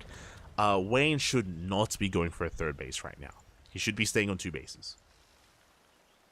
Again, the reason why is because if he tries to take a third, he doesn't have link speed, doesn't have bailings. Wayne, he'll just be overwhelmed and he will be killed. So we gotta just take it slow here because of the build. And we'll see where this takes us, because this build here, for this 15-15 from Wayne, can have a couple of different like tech paths. We can go into Roach, sure. We can go 2-base Muta. We can also go for that. We can go for a 2-base Roach-based all-in as well. Or even go for a Link Flood. Speaking of, there's that lair on the way for Wayne. Interesting. Lair first, before the wall, before the tech. Speaking of, there's the wall. Evo Chamber followed by the Roach Warren. Again, 2-base Roach, as we did speak about. And the advantage that Dark has is the third. So faster third base, better economy for Dark. And he can soon get into his own roaches. Meanwhile, Dark, upon seeing and noticing this wall, Dark, he skips his Bailey Nest. This is why sometimes we see Dark actually die in this position. We've seen players like Wayne, actually. Wayne and DRG come to mind as of late. They have caused upsets, they have beaten Dark by going into link speed. They open up just the same way that Wayne has, except imagine just making link speed, and then you just bamboozle Dark. Because Dark skips his Bailey Nest, he gets caught out by a Link Flood, and just dies. We have seen Dark take losses to that in the past. But that's not going to be the case this time from Wayne. That's also why Dark has to be very on point with his scouting. He has to be very secure as to what Wayne is up to. Speaking of Wayne, he's not saturating his natural. It looks like a 2-base all-in. Wayne, he doesn't drone up his natural mineral line. He doesn't take his 4th gas geyser. We're banking up roaches. This is going to be a 15-15 into a 2-base all-in. And Dark has yet to confirm. Dark, he's throwing down a spine crawler. Okay. That is a tell. A tell to us that Dark is aware of how much danger he's in. Roaches are pushing out and Dark is getting ready back at home. He dropped up to 45. We have Roaches on the way. Queens as well. Spine Crawler. So far, good reaction out of Dark. Is one spine enough though? As the creep highway has been thrown down and Wayne is sending everything across the map. Yeah, there we go. More spines on the way. This second spine crawler is late. It's a late second spine. Dark, he didn't realize how committed Wayne was going to be until now. Looks like Dark just assumed it was going to be a push. Dark, oh, almost get the supply blocked. We have a wave of overlords on the way because we're shutting down overlords in the center of the map. They're falling to the queens. Wayne rotating around. Does rotate around. He avoids the spines, by the way. Lyle gets thrown down as well. Dark being forced further and further back towards the third. Wings, they come in first round. They almost get a queen. But yeah, the concave is a little bit too good. Wayne, he collapses on the third base. Sure, now we have some spine crawlers in position, but it may just be too little too late. We break through the roaches. Boys, even if they're being pulled, it is too late. We have been broken. The spine crawlers are falling, and there's almost nothing left here for Dark. The two-base all-in does catch him out again. We pull the boys. It's too late. GG gets called, and Wayne ties up the series 1-1. Whew. GG. Oh. GG, well played. Wayne pulling off the two-base all-in did deceive Dark here. Dark, it did look like he assumed it was just going to be a push. That's why he only had one spine crawler on the way, who joined up to 45, threw down extra gases.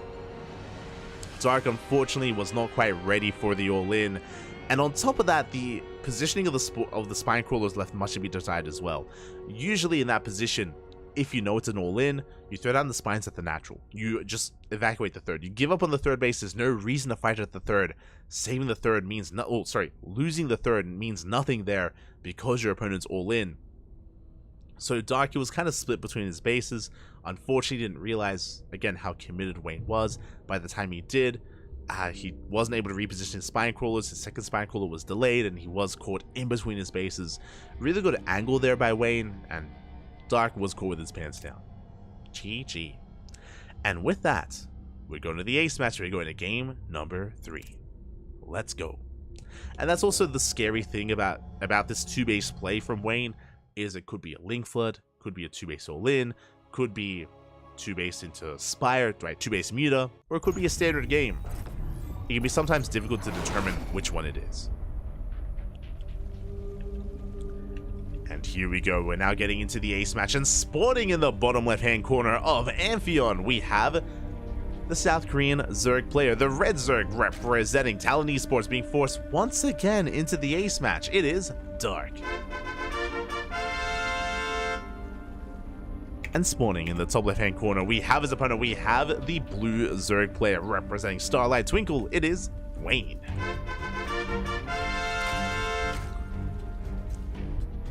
Here we go. ZVZ does continue, and again, that last game is how we expect upsets to happen here in ZVZ. I mentioned before that we have seen Dark fall prey to these unorthodox builds or hidden builds or all-ins, whether it's players like Raynor, Wayne, DRG, even Solar as well. Dark has some killer late game ZVZ. It's very impressive what he can make happen with that. We saw that last week with Dark versus Raynor, where Dark just flexed his late game lurker style and had his way with Raynor, just completely shut him down. That was 2 weeks ago now. That's only if he can get there. It's only if he can get there, though. That's the thing. As this time, Wayne is going for a hatch gas pull. Standard opener out of Wayne. Okay. You have my attention. You have my attention. Standard opener so far. We are loading into Amphion. It's an interesting map, a very defendable natural, as we have a ramp leading into it, and a very defendable third base, as we also have a point of elevation as well, and some rocks to kind of wall off the right-hand side and force a more linear attack path. You also have to mine through these minerals if you want to attack through this left-hand side as well. So I'm curious what is on the mind of Wayne. What is on his mind? How does he approach Dark here in the ace match? Remember, it's only a best of 3. And For now, he's going for, again, a standard build, is mining through these minerals, and yeah, he's going for the third. We have seen this a lot on Amphion. A bit of a PSA, but because of how annoying or how difficult it is to apply pressure at this triangular third base location, we've seen a lot of greedy play here. We've seen a lot of players rush into this really early on. And Wayne, he's already working on taking that third base. He is spotted by the Overlord. Big scout here by Dark, he's aware. And he should be mining through these minerals himself, and there we go, he does begin. He does start mining, aware that he has to apply some kind of pressure here. He cannot let this base freely get up and running. Baneliness is on the way. I should say, like, he has to open up the capacity even to harass and to apply pressure to Wayne. Baneliness on the way from Wayne as well.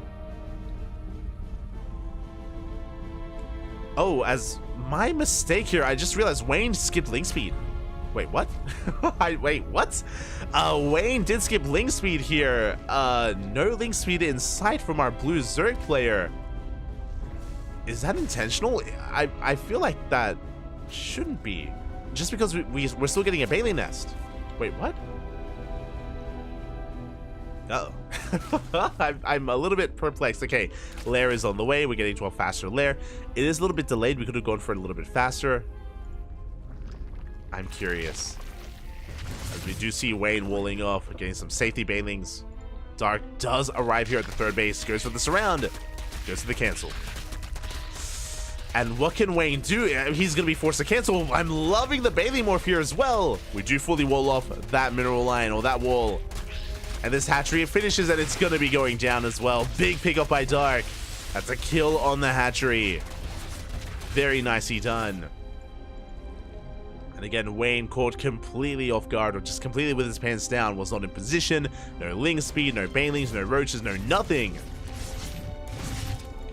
Darky goes to the scout. He does get eyes on a much faster lair. This could be muta play. We could go into mutas with 4 gases. I'm leaning towards it, or never mind, with +1 range, should be roach play instead. As behind this Dark, he does have a drone lead. He's up in workers, he's got a 3rd hatchery. Gases are being taken, roaches, evo chambers, upgrades. Dark is in a really good position. And yep, there it is, with all those gases. Spire. The Spire is on the way. It's hidden behind the natural base. We're going into mutas. I didn't think we would because we had +1 range on the way. But this shows us that we want to go into mutas, but we don't want to mass muta. It shows us that we want to still have a roach army on the ground, and we're going to be investing into a handful of mutas for map control. And again, there's a lot of potential in mutas as we're going for the roach warren. Uh-oh. It's getting low.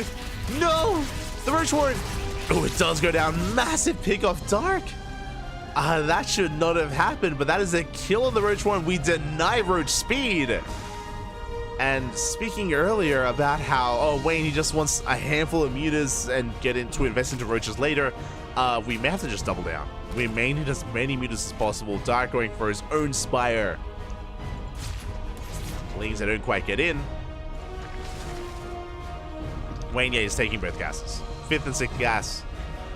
Taking as much gas as possible. It looks like he does want to double down on muta production. Leagues, they come in for a surround. No! They come in for a surround. A queen goes down as well. Good pick up there by Dark. He does try to slip in. Doesn't get in though. Doesn't spot the tech. 5 mutas on the way. +2 range in production alongside roach speed. So it looks like it's still the plan. The plan is still only a handful of mutas. I want to double down on roach play instead. Overseer Scout is coming in, mutas are spotted and confirmed. Now Dark knows. Ooh, and he's going into Corruptor. Okay. It's been a while since I've seen muta versus Corruptor. It's not something we see too often.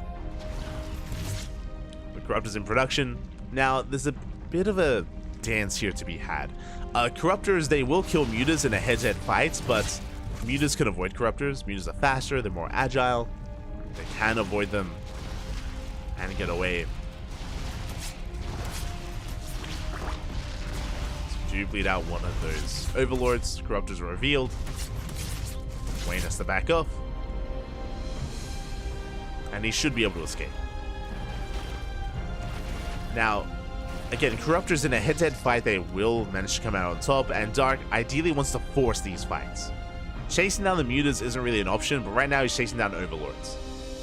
He's hunting down overlords, and he will find some. And now Wayne, he knows where the Corruptors are, which means he knows where they're not. So we do rotate around. Corruptors are out of position. We can maybe slip into a mineral line or pick up a base. Try to at least. Going for those drones. We got one, we get two. Good control. Two drones. We don't lose any mutas yet. Nice kiting here out of Dark. Does get quite a lot done. Wayne behind this going into Hydras. Okay. I'm loving this. It's a great use of +2, to be honest. Wayne taking up into Roach Hydra. Quite heavily, actually. As Dark did invest quite heavily into his own Corruptors as well. Made how many? 9 Corruptors. Hydras are revealed. Now, are we going to be going into Lurker Tech? That's my question. Are we going to try and max out with Roach Hydra and push, or do we take up into a Hive, into a 4th base, into Lurker Tech?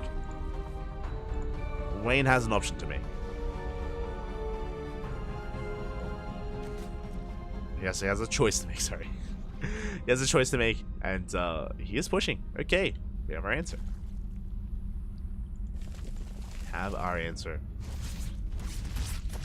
Corruptors trying to chase down these mutas. They will take down another overlord. Oh, catching the mutas as well. They do take some free damage at the same time. Wayne pushing out across the map. And the scary thing here is that Dark's army supply, his ground supply, is actually lower because of the Corruptors. Yeah, Dark is down in Roaches. Down in Ravagers. Compared to the Hydras that Wayne has, and Wayne has just an overwhelming ground army. And he has +2. It's a larger ground army, has the better upgrades as well. The Corruptors, they do complicate things. The Wilds are going to be avoided. Boys are being pulled as well, and Wayne, he collapses on the army. Shuts down the Roaches, shuts down the Ravagers. Corruptors, they come in, but what are they really going to do? They take down the mutas, I guess. But it's not going to be good enough. GG gets called, and Wayne, he will take the series 2-1, eliminating Dark from the tournament. GG. Bappy. Oh my god. GG, well played. Congratulations here to Wayne as he does take the series, does take down the best Zerg player in South Korea, one of the best Zergs in the world. Very well done. Very nice event here as Wayne does cause an upset. Oh my god, very impressive stuff here. And again, a lot of it did come down to mind games as well. I'm still perplexed as to the opener.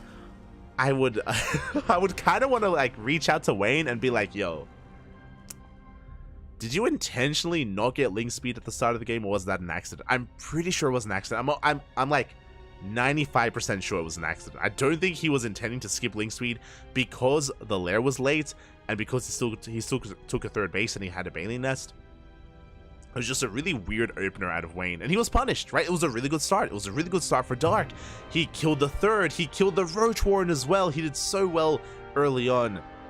But Dark, because he over-invested into Corruptors, as we mentioned, the Corruptors, they do eat into the supplies, into the overall ground army of Dark. On top of that, they killed like 3 overlords, right? They killed 3 overlords. They didn't really clean up the mutas. They needed to get more done. It was a big investment for 9 Corruptors to be made, and we needed to get more done there. Because of that, we saw that Wayne was able to just double down and focus on his ground army. Really smart of him to go for the Hydrogen when he saw the Corruptors, and to just max out and push then and there, forgetting about Lurker Tech, forgetting about a 4th base as well. And yeah, Dark unfortunately just did not have a ground army large enough to deal with that. GG. GG, well played. With that, Wayne advances on into the semi-finals, or semi-finales, and he's going to be going up against Hero in those semi-finals. Let's go. Hero, for those who are unaware, he is this week's ESL Open Cup Asia champion. It was Hero versus Rainer in the grand finals of ESL Open Cup Asia, and Hero was looking damn strong, damn powerful. There's a reason why I say that Hero's the best Protoss in the world right now. The reason why I say that is because of Hero's performances in Masters Coliseum at the start of the year, his performance in IM Katowice, his performance in GSL, and of course his performance in these online tournaments as well. Hero has been on fire. Even though he hasn't been winning these big premier events, he's been having some deep runs, some very, very solid runs here. I feel like, unfortunately, MaxPax hasn't had as many opportunities to compete. That's, I mean, because he doesn't play in offline events. If you remember, MaxPax, he wasn't allowed to play in the Stars War 11 qualifiers. Hero was able to compete in those, but MaxPax wasn't allowed to play in the Stars War 11 qualifiers. MaxPax did compete in Master Coliseum, but he was overshadowed by Hero there. MaxPax had a bit of a lackluster performance there. Of course, MaxPax wasn't at IM Katowice. There is at least a DreamHack Regionals, but yeah, it's only going to be the regionals that MaxPax can compete in, and I'm sure he'll do well there. Don't get me wrong. I'm really excited to see how he does perform, because MaxPax is very selective with what tournaments he can actually partake in. That's going to be like the event to pay attention to MaxPax, to see how he does compare to some of these other European players, at least from the side of Europe. But yeah, that's why I'm putting a little weight behind Hero here, and we'll see if Wayne can make some magic happen and do it again. He just took down Dark. What do we have against Hero? I'm ready for it. Let's go, man. Let's go. I didn't see this coming. Very well done for Wayne. Wayne is able to beat the very best. It's just right. Yeah, if you remember, it was last year, if I'm not mistaken. It was last year, EPT. Was it Yongshipping?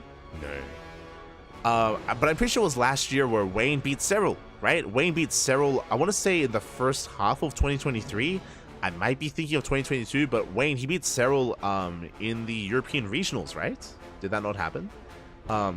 So Wayne, he has it in him, right, to cause these big upsets. Like, he can take it to literally the best player in the world. It's just he's not the most consistent of players, right? It's like, he's amazing when he's on fire, when he's in form. Hold on, I'm just looking it up. Wayne versus Cyril. When did Wayne beat Cyril? Was it 2023 or 2022? It was, yes, it was 2023 EPT. Oh wait, no, sorry, my apologies.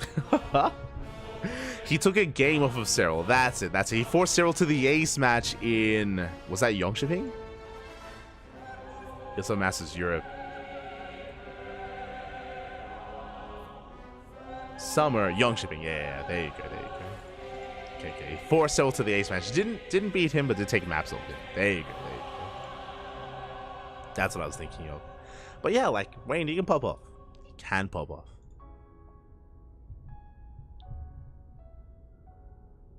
Ooh. Oh boy. And from here, we have our semifinals.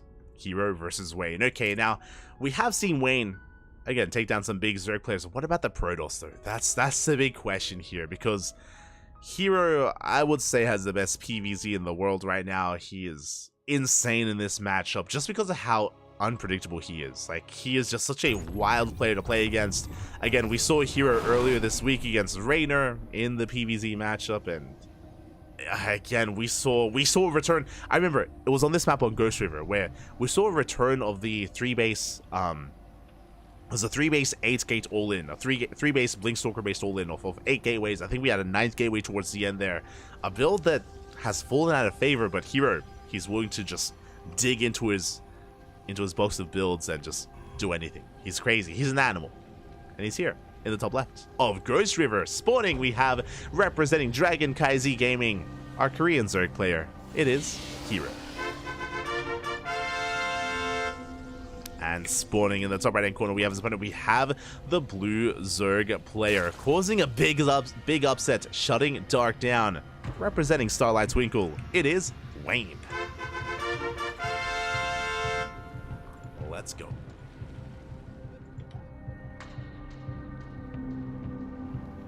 Let us go. Whew. As for now, it's going to be a Hatchcast full standard opener out of Wayne, but we are loading into Ghost River. a big reason as to why the 3-base all-in worked against Raynor on this map on Ghost River is because of the rush distance. The rush distance by ground is very, very short. It's 31 seconds. It's the shortest than it is on any other map, so the shortest rush distance map in the current map pool. It can be even shorter if you knock down these rocks or mine through these minerals. So aggression can be favored on a map like this. It's very risky to be too greedy and to drone up too much. So my eyes are both on Wayne and Hero, as both players can be quite aggressive in this matchup.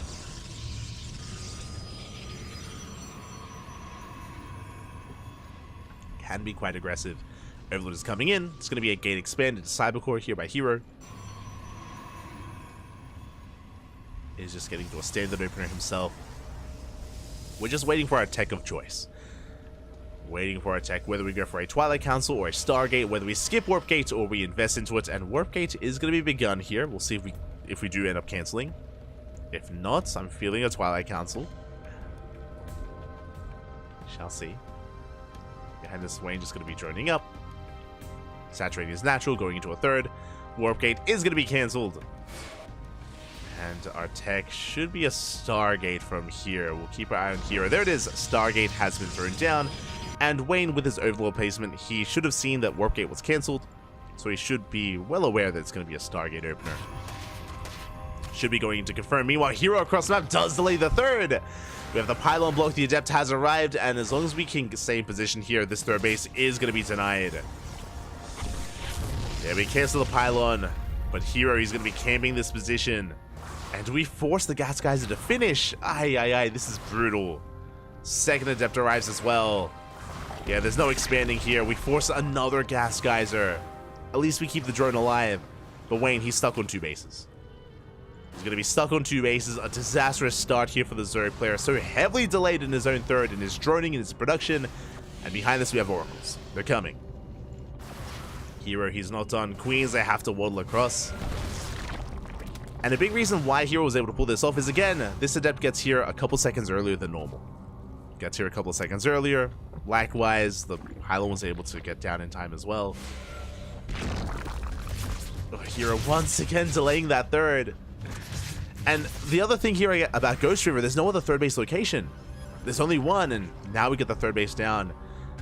But for those that are curious, like, there's no other option. It's a very linear expansion pattern here, taking the third base in towards, I guess, the fourth. You have some options, like the southern fourth or the linear fourth. But there's only one third base. Oracle gets in, gets 2 drones. Ooh, does take a little hull damage. Barely does escape. 7 HP. Calm down, Hero. You had a good start. Don't throw it away. Oracle does slip away. Behind this, we're moving out with 5 Adepts. It is going to be that 5 Adept transition. We're keeping an Oracle back at home to expand, take a third base. Hero is pushing.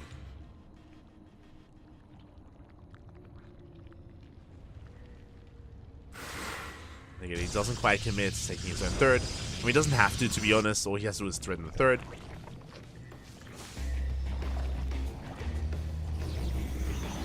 Threaten that third base. Oracles are amassing as we speak, and now we can move out with them.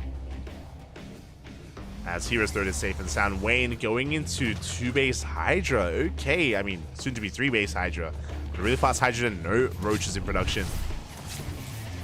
Oracles, they come across the Queen. Do we have a transfuse? We don't! There's no transfuse available. We pick off a Queen. We go for the Larva. Very nice pick off there by Hero. Now, I'm a little bit concerned by the Ling Hydra because Hero, he's making a 4th Oracle. Oh my god! He's committing into a 4th Oracle. Twilight Council on the way. Forge as well. This should be for +1 and Blink. Could be +1 and Charge. So, Ling Hydra can do very well against Blink Stalkers. They can do insanely well against Blink Stalkers. But the problem is that we do need a good economy behind it. We do need the gas income. We do need a solid economy here to sustain Ling Hydra. It's quite an expensive composition. It's very fragile as well. We'll see if Wayne can recover. As he attempts to go for a Ling run by. Does attempt. He's bleeding out a couple of Lings though. Wayne behind this, he's cutting drones at 49. We're amassing Lings and Hydras as we speak. We're going into Adepts! No shot. Oh my god, Hero! He confirms the Hydras. Because of that, we're going +1 Adepts, by the way, into +1 Glaive Adepts. For those that are curious, Glaive Adepts, they work wonders against Lings, against Hydras, against all things light, which is everything that Wayne is working with. It's not the most orthodox transition. Honestly, +1 attack doesn't really benefit Glaive Adepts too much. But I think this is more of a reaction from Hero upon confirming what was happening. Now he's getting into his Gateway Explosion. Wayne's going to try and push in. Stasis traps are set up. Hero is ready. He's getting ready. Thankfully, he did recall. We may not have splash damage, but we do have Adepts. Big Stasis trap going up. Oh my, catching so many Lings. Stasis does catch the Lings. We do focus on at least some of the stack defense. But we can't commit yet. We need more Lings. We need more support for the Hydras. We do pick up one of those Oracles. One Oracle goes down. Good force field. And Wayne is going to try to commit here. Overcharge is pop. Lings are coming from behind. And can Wayne break through? He's trying to, but Glaives does kick in. Yeah, the Lings are melting. Hydras are pushing forward, but we're running out of Lings. We're barely running out of Lings here. It's still so close. Boys are being pulled. These Hydras, they're barely breaking through. But here come the reinforcements. And we're bleeding out Hydras. We do get 19 drones, though. I'm just worried about the counterattack. That's what I'm worried about. So we clean up all the Hydras. They're all going to get shut down. Expensive losses here for Wayne, as he's down to 2 Hydras. He did cripple the economy. Did kill 20 drones, or 20 probes. The problem is the counterattack. As, yeah, we're throwing down a pylon in the middle of the map. Hero, he's going to be reinforcing on the front lines. And he's up to 14 Adepts. And without Banelings, how do we deal with this? There it is. Baneliness is now halfway done. We need Banelings desperately. Banelings or Roaches or anything. More than just Ling Hydra.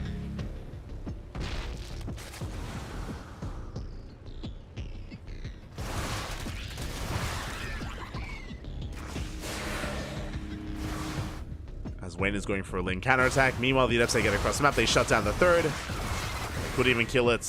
They shade into the main army. There's 2 Banelings on the way. Boys are being pulled, and you can see us just mow through all these Lings, all these drones.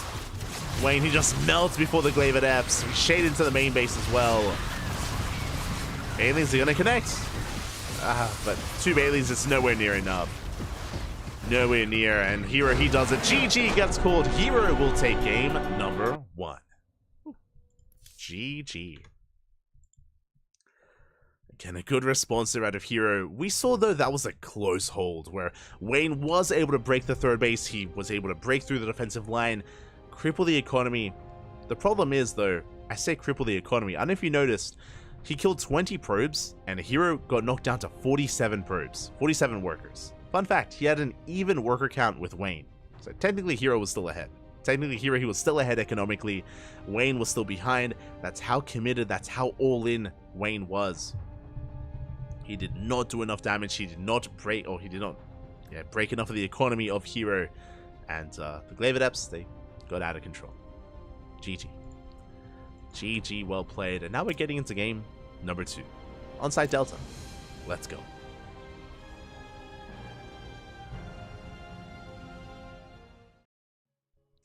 No, the third. Huge death space behind the tiny map. It's like they nerfed Zerg without nerfing Zerg. I mean, it goes to show how important maps are, right? Maps, they're quite important when it comes to what kind of play styles and what kind of races they can kind of benefit in certain scenarios.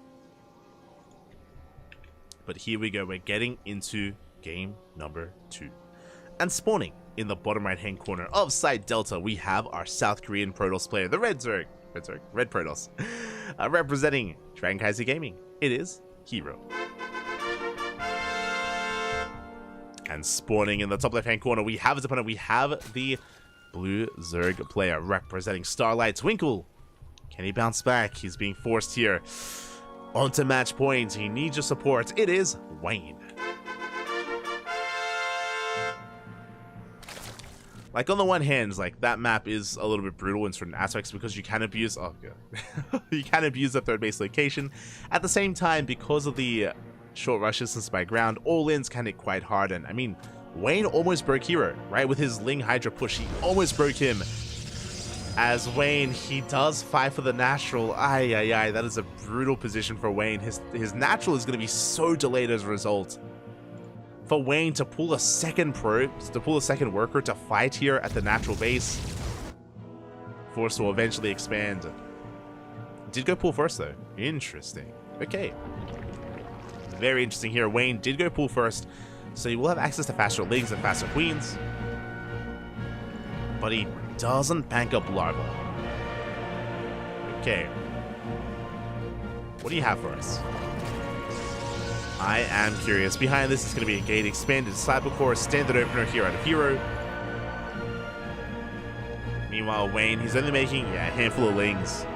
Queen is on the way. He's not being too aggressive with this. So a better start for Hero, to be honest. Just a better start here. Hero does take a slight economic lead in the early game, but I'm sure Wayne will be able to recover once he gets into his third, once he's able to saturate his bases.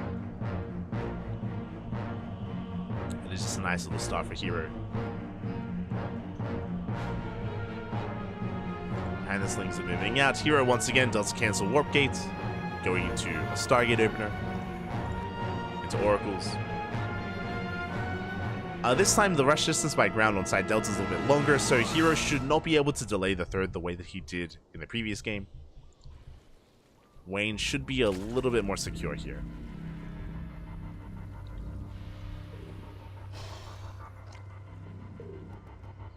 Should be more secure. Kaji was out. What's Wayne's background again? Where is he from? He's from Russia, but Wayne is opting to not represent a country. A lot of these players are non-representing. Behind this is going to be a Stargate Emperor. Void Ray first. Okay, Hero, you have my attention. You have my attention. Void Ray first here from our red Protoss player. Not an Oracle. So what this does mean and what this does lead to is, one, Wayne is going to be losing his Overlords. You can see him already pulling back. He's pulling back his Overlords very quickly, as quick as he can. We'll be losing map control. We'll be losing map vision as well, and behind this, Hero can go a couple of different ways. He can go into double Stargate Sky Toss, can go into a Twilight Council, into Glaive of Depths, could go into a standard game as well. Wayne is going to be in the dark. That's the power of the Void Ray. The downside is that this does delay Oracle production, and it does mean that your harassment is a little bit less impactful. It means that Wayne, he's going to be safer back at home, but he's not going to know what Hero's doing. Behind this, Twilight Council.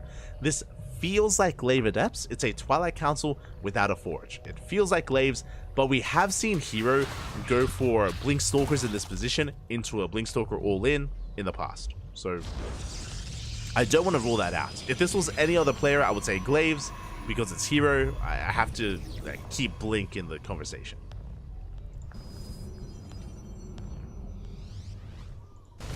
Meanwhile, Void Ray gets across the map.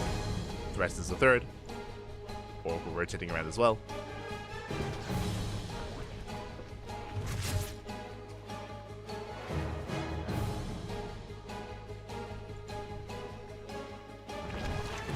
That's Hero. He at least threatens the mineral line, but doesn't get any drone kills. And there it is. A Glaive of Depths is on the way. Let's go. As I did mention, if this was any other player, I would say Glaives. Because it was Hero, I wasn't 100% certain, but yep, Glaive of Depths are on the way. Interesting that we're already transitioning though. Very interesting. The fourth base is going to be cancelled. Ooh, a brutal position there for Wayne. Fourth base is delayed. But how many gateways? We have 2 gateways in the low ground. We have 2 gateways in the main, so 4 gate Glaives. And we're very quickly looking to transition into, I imagine, +1 Blink Stalkers.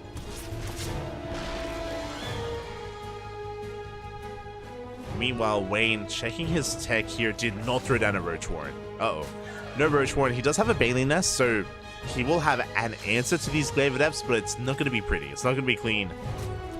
Wayne, he has to be in position.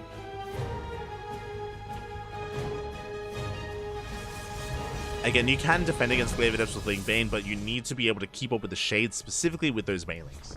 Especially with slow Banelings, it's very positional based. Hallucination slips in, gets eyes on the Baneling nest. Should be a tell that there's no Roach Warren. And here comes Hero, and how many Adepts? 14.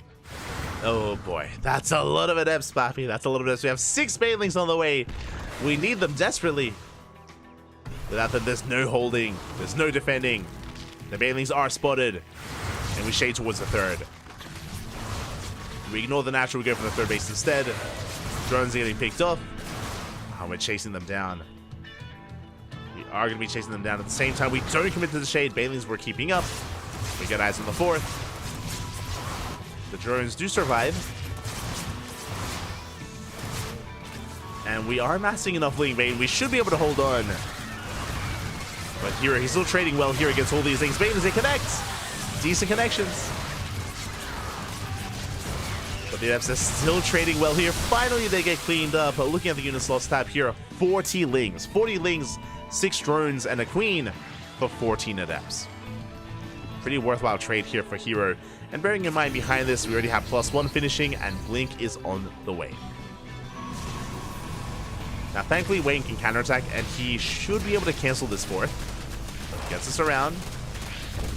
Void Ray is going ham. Stalkers are coming in, but we do force a cancel. Just barely. Did force a cancel on the Nexus. Wayne, he's fighting back. He's fighting back. Wayne trying to re-drone as quickly as possible. Hero not giving Wayne any time to breathe here. Blink isn't even done, by the way. Hero, he does threaten a push, forcing out more Lings when Wayne needs to be droning. Does need to drone up. And the game will progress from here. Now again, thankfully Wayne was able to clean up those Adepts before they got more damage done. We had some juicy Bailey connections towards the end. We did clean Hero up. So Wayne, he's holding his own.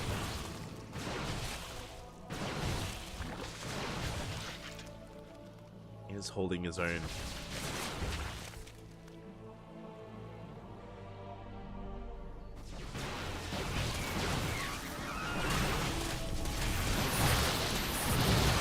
As Wayne is going to be able to move out. Blink is done, by the way, so some of these Stalkers will be able to escape, but we do catch a good chunk of them. How many was that? 3.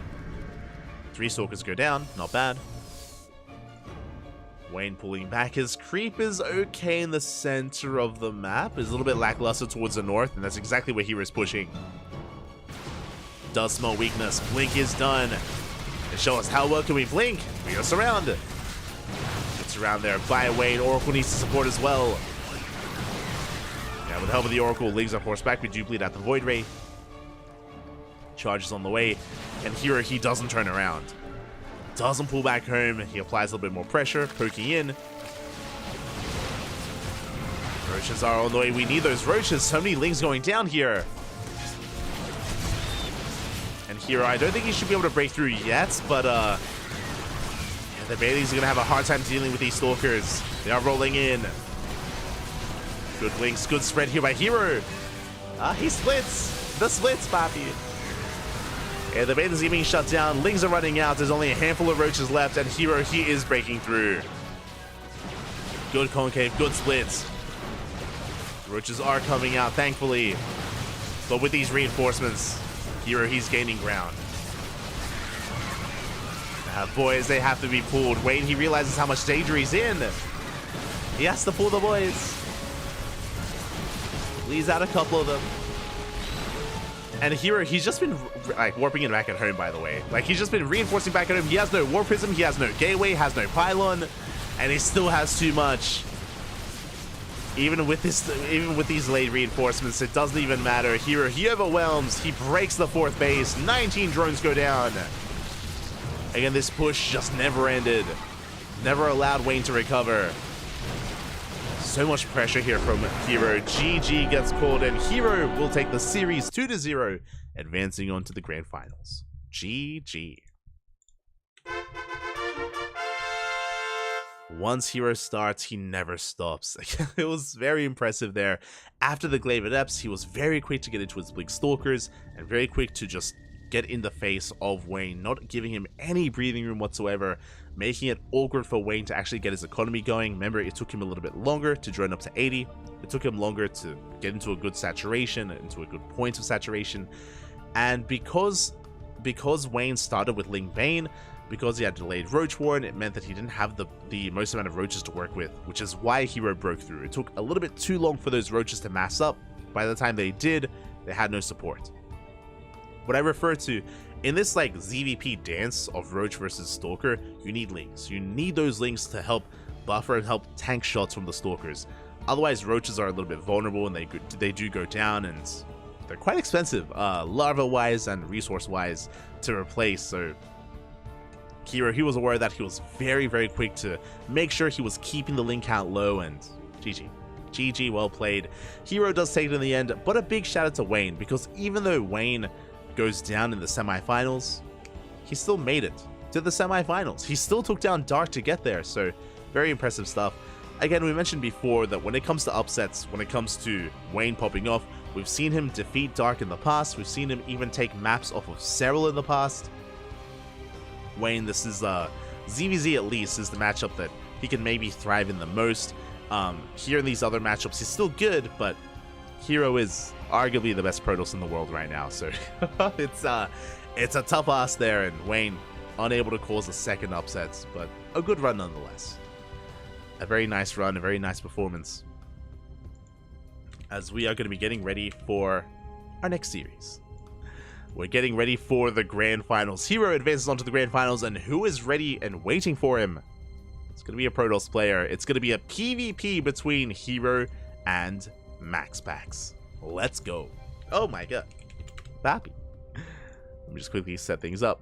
But it is going to be a PvP between Hero and MaxPax. We've seen these two face off many times in the past, and they have a really interesting dynamic, especially as of late. Recently, Hero has gotten really creative when it comes to dealing with MaxPax. As you should be aware, MaxPax is a very unique style of PvP where he goes for these more economic openers, right? Like double gas into a gate, Stargate, into an expansion. And Hero has attempted to counter that or mind game MaxPax, and we've seen Hero successfully pull that off quite a bit against MaxPax, but we'll see how this week turns out. We'll see. For now, we're going to be going on a short break. We need some time to set things up here. This is going to be our final series of the night, the Grand Finals of ESL Open Cup Americas. Take this moment to get some water, get some drinks, go to the bathroom, drain your disruptors, massage your marines, and hydrate your hydras. We'll be back in a couple of minutes with our PvP. See you soon. See you soon, Pappy. See you soon.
welcome back, everyone. Welcome back to the Grand Finals. The Grand Finals of ESL Open Cup Americas number 223. It's been a pretty wild day of StarCraft here. I mean, we had a pretty good run by Dark initially. Wayne was able to pop off, causing an upset against Dark, but he was still no match against Hero. Again, Hero, he's been on fire as of late these past couple of months, this past year of StarCraft, specifically 2024. It feels like it may be Hero's year. He even did take down Raynor earlier this week in ESL Open Cup Asia in the Grand Finals, but that was a different matchup. That was a PvZ, and now we're here in a PvP in a very dynamic, very unpredictable matchup here between Hero and MaxPax. And these two, they go back and forth. They are the top two, you know, regardless of whether you want to give more weight to Hero or more weight to MaxPax. When it comes to who is the best Protoss player in the world, regardless, they are the top two in the world, regardless of how you want to place them, and they do go back and forth. I would be a little bit surprised if this was a 3-0 in either direction. I expect a more dynamic series here. I'm ready for some PvP nonsense. Okay, Gib, Papi, Gib. I am ready for it, and game number 1 is going to be taking place on a post-youth. Let's go. We are jumping on in. Now, the last time they faced off, I mentioned before that we saw a lot of mind games from Hero. We saw a lot of like faked all-ins and forcing over reactions, and Hero, he was doing a really good job at kind of trying to take advantage of MaxPax's tendencies in PvP, but we'll see how that changes as we're getting into game 1 on post-youth, and spawning in the bottom left-hand corner of post-youth, we have our Danish Protoss player, the Red Protoss representing Storm Gaming. It is MaxPax. And spawning in the top right-hand corner, we have his opponent. We have the blue Protoss player representing CranKy Gaming from the land of South Korea. It is Hero. Let us go. PvP is here, and we haven't seen too many PvPs on this map specifically. Post-Youth has a very secure 2-base setup, as we have a hybrid base in the main. I expect some greedy play. I expect some economic play. This could be the beginning of Phoenix Wars. I know that I'm calling it a little bit early, but if both players go double gas, if both players go into faster Stargates, into an expand, it should be Phoenix Wars. Now, it is going to be double gas at a Hero already, so he is already leaning in that direction for faster tech. We do see MaxPax going for a single gas opener. This looks like a gate expand. This looks like a more greedy build here out of MaxPax. Does move out with his probe, going to be a bit of an annoyance across the map. Likewise, we're coming in for the Nexus, and MaxPax, he should be able to throw it down without any issue. There is no probe to block him. The Nexus is now on the way, so a very greedy opener out of MaxPax, straight up gate expand off of one gas geyser. Hero on the flip side can go for faster attack. Ooh, 2-gate opener. Okay, I was not expecting that. With a 2-gate opener, this could be an all-in, and there it is. Pylon in the middle of the map, it's going to be an all-in. Hero, he's going for a 1-base all-in. It's all or nothing here for Hero. To be fair, I mean, this is the greediest you can be outside of a Nexus first, but like, this is as greedy as it comes for MaxPax. So the stars are aligning, but can Hero break this? Again, there's a pretty good defensive position here. We have the high ground, we have the ramp. What is Hero planning? What do we throw down alongside this pylon? Show us the robo, or maybe something else. 2 Stalkers are moving out. MaxPax, he confirms that there is no expansion. He confirms the 2 gateways. I'm sure MaxPax is aware of how much danger he's in. There's a robo on the way, and MaxPax, will he scout this as well? The probe moves through the center, but no, we do skirt around the edge. We're looking for, it looks like we're checking the right-hand side instead, going for a more obvious proxy location, not in the main attack path, and MaxPax does not confirm. Could be a proxy Stargate, and he's checking for a proxy Stargate here on the right-hand side. Could be a robo, could be a Twilight Council, could be anything. MaxPax will finally get eyes on this though with the Adept. Does confirm. There we go. He sees the robo, sees 2 Stalkers. Shield battery gets thrown down immediately. Stargate is on the way. This is going to be for Void Ray production. We could try and be greedy and go Oracle first, but that would be quite greedy here for MaxPax. We'll see if he goes for that or for the initial Void Ray. What do you have for us? Stalkers have arrived. There we go. Void Ray is on the way. We're going for the Shield Battery. Shield Battery takes a lot of hits, and it's going to be cancelled. Ooh, there we go. We do force a cancel on the Shield Battery. Second shield battery is on the way. It's 1 versus 2. There's no additional stalkers in production. That Void Ray is halfway done. Across the map, the Adept does not break in. But Hero is forced out of the main base. Oh, God. We're a couple of shots away from going down. So far, keeping every Stalker alive. And now we're up to 4. We're up to 4 Stalkers. Shield battery is going to be denied once again. Is forced to be cancelled. But we have the Void Ray. We have the Void Ray. We had a third shield battery finishing up. We have an overcharge available as well. Second pylon, second shield battery. We're holding. We are holding on, but the plus side here, the impressive thing out of Hero, look at the units lost. He didn't lose a single Stalker. Did not lose a single Stalker in that assault. Kept everything alive. Immortal has arrived, and we're going for the War Prison. We're going for sentries. Bold move. We're going for sentries as well. So with these sentries, we have access to force fields. We can try to cut up the army. Ooh, the Immortal does take a lot of damage though. Forced to activated shields. Shields have been triggered. We're going for the main. And we're elevatoring up into the main base. Max, can he go in? No, he cannot. But we have an overcharge. We have a shield battery in position.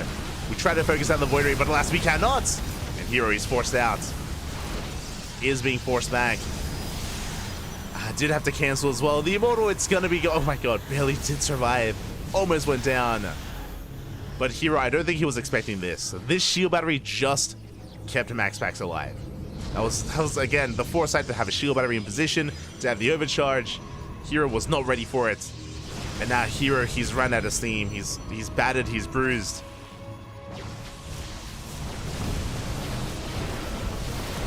And the Void Rays are going ham.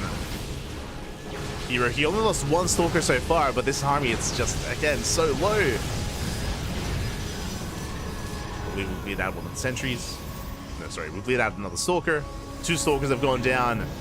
Prismatic alignment still activated, by the way. Oof. Yeah, we're bleeding out too many Stalkers. Max, he's shutting this down completely with the Mass Void Ray. It was impressive initially, but Max, he will completely clean this up. He will hold. And now we can counterattack. And what is there to do with this? GG gets called. Max will take game number 1. Whew. GG. Again, the foresight there of Max to have that shield battery ready. Hero, it didn't look like he was really expecting it at all. Remember, he committed into that Void Ray and didn't kill a single one. Didn't kill a single Void Ray in the end. GG. Max holds. And again, I'm not convinced by one base all-ins on post-youth. Not yet, at least. I mean, yes, it's true that Max did go for a greedy build, but even with the efficiency of Hero, like remember, Hero didn't lose a single Stalker for quite some time. He was being very meticulous, denying the shield batteries over and over again. Despite that, still did not have enough firepower to break through, at least not with a Proxy Robo. You know, maybe a Proxy Twilight Council 4-gate Blink would be different. Maybe it's just... The problem is that post-youth, it's just, again, so well defendable on 2 bases, as we saw. And regardless, GG, well played. Hero, he tried it. Unsuccessful though, and with that, Max does take a lead in the series, and now we're getting to game number 2. Let's go. Game number 2 going to be on an older map, going to be on Site Delta. And Site Delta, ooh, that's another really good map for a gate expand. That's a really good map for a greedy economic opener. Hero, does he embrace another 1 base all-in, or does he embrace the Phoenix Wars? What do we have in store for us? Let's go. As spawning in the bottom right-hand corner of Site Delta, we have the Danish Protoss player, the Red Protoss representing Psystorm Gaming. Leading the series 1-0, it is Max.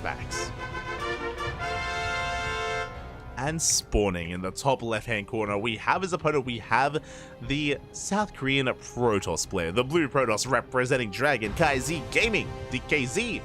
Down in this series, how do we bounce back? It is Hero. Here we go. Now, as we settle into game number 2, a reason why I said this is a really good map for a more greedy economic style is because of the ramp. We have a ramp leading into the natural. This is very unique. I say very unique. Especially in the previous season, this was a very unique feature just because most maps did not have a ramp leading into the natural. That has since changed in the new patch, in the new map pool. But it does mean that you can be a little bit greedier here in your openers. So Max, I imagine, is going for another gate expand. Hero, does he go for a gate expand himself?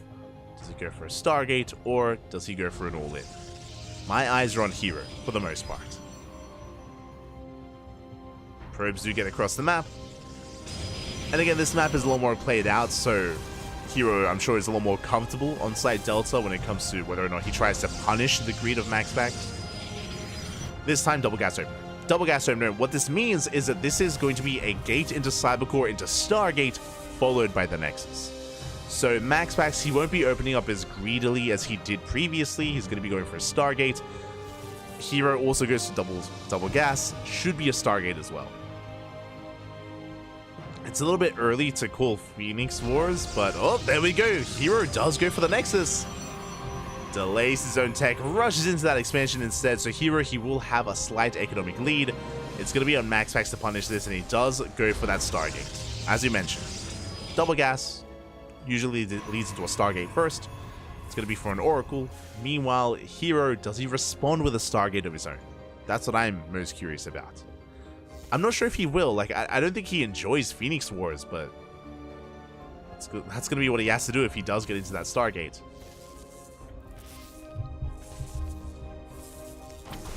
Island going to be shut down. Probe still in the main base. You can see MaxPax, he's looking for the tech. He's trying to get a read on what exactly is going on. The probe is shut down, and what do we have? Do you have a second gateway? Yeah, no Stargate. I imagine a Twilight Council instead. I imagine we're going to Blink. Third gateway gets thrown down. Okay. It's going to be a ground toss army here from Hero. No Stargate, no Phoenix Wars. Let's go. Doesn't want it.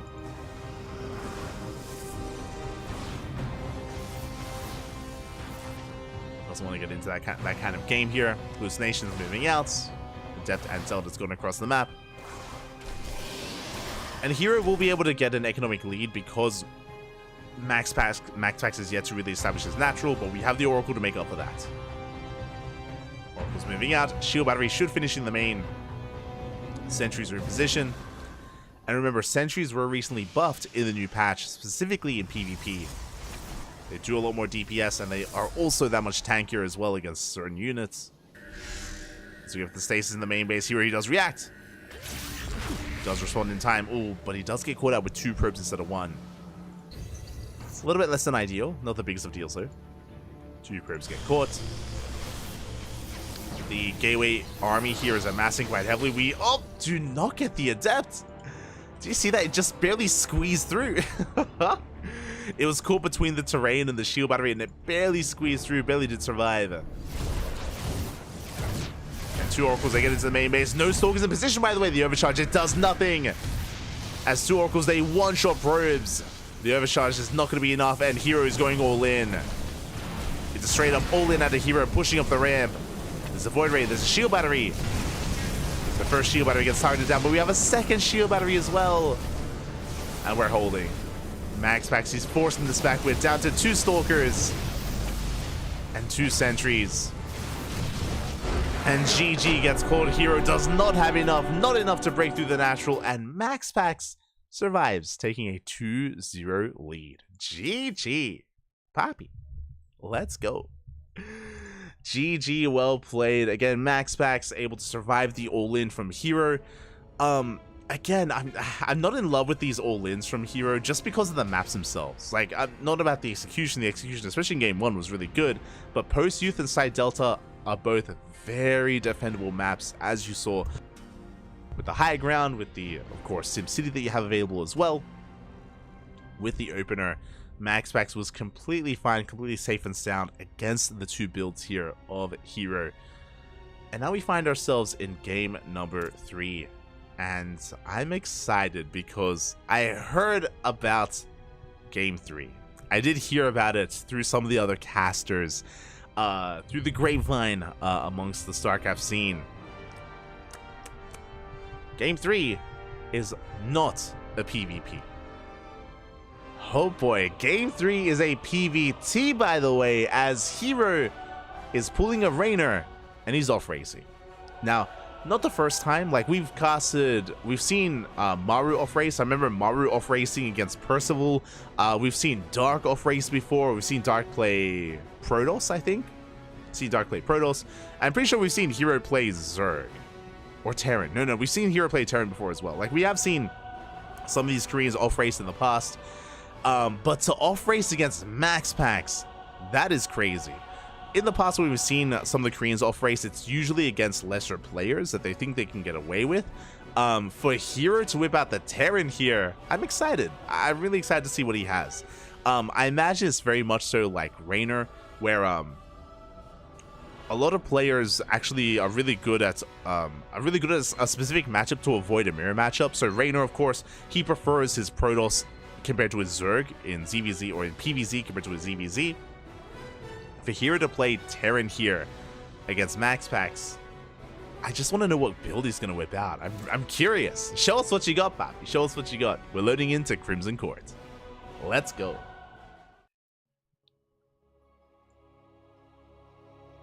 Let us go.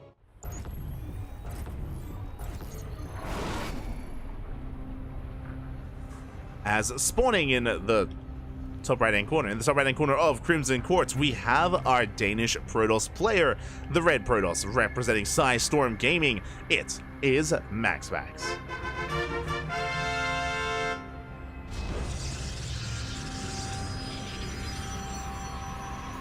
And spawning in the bottom left-hand corner, we have as opponent, we have the blue Protoss, usually Protoss, but off-racing as Terran, the blue Terran player representing Dragon Kai Z Gaming, DKZ. It is Hero. The Hero of Terran. Let's go, Papi. Let's go.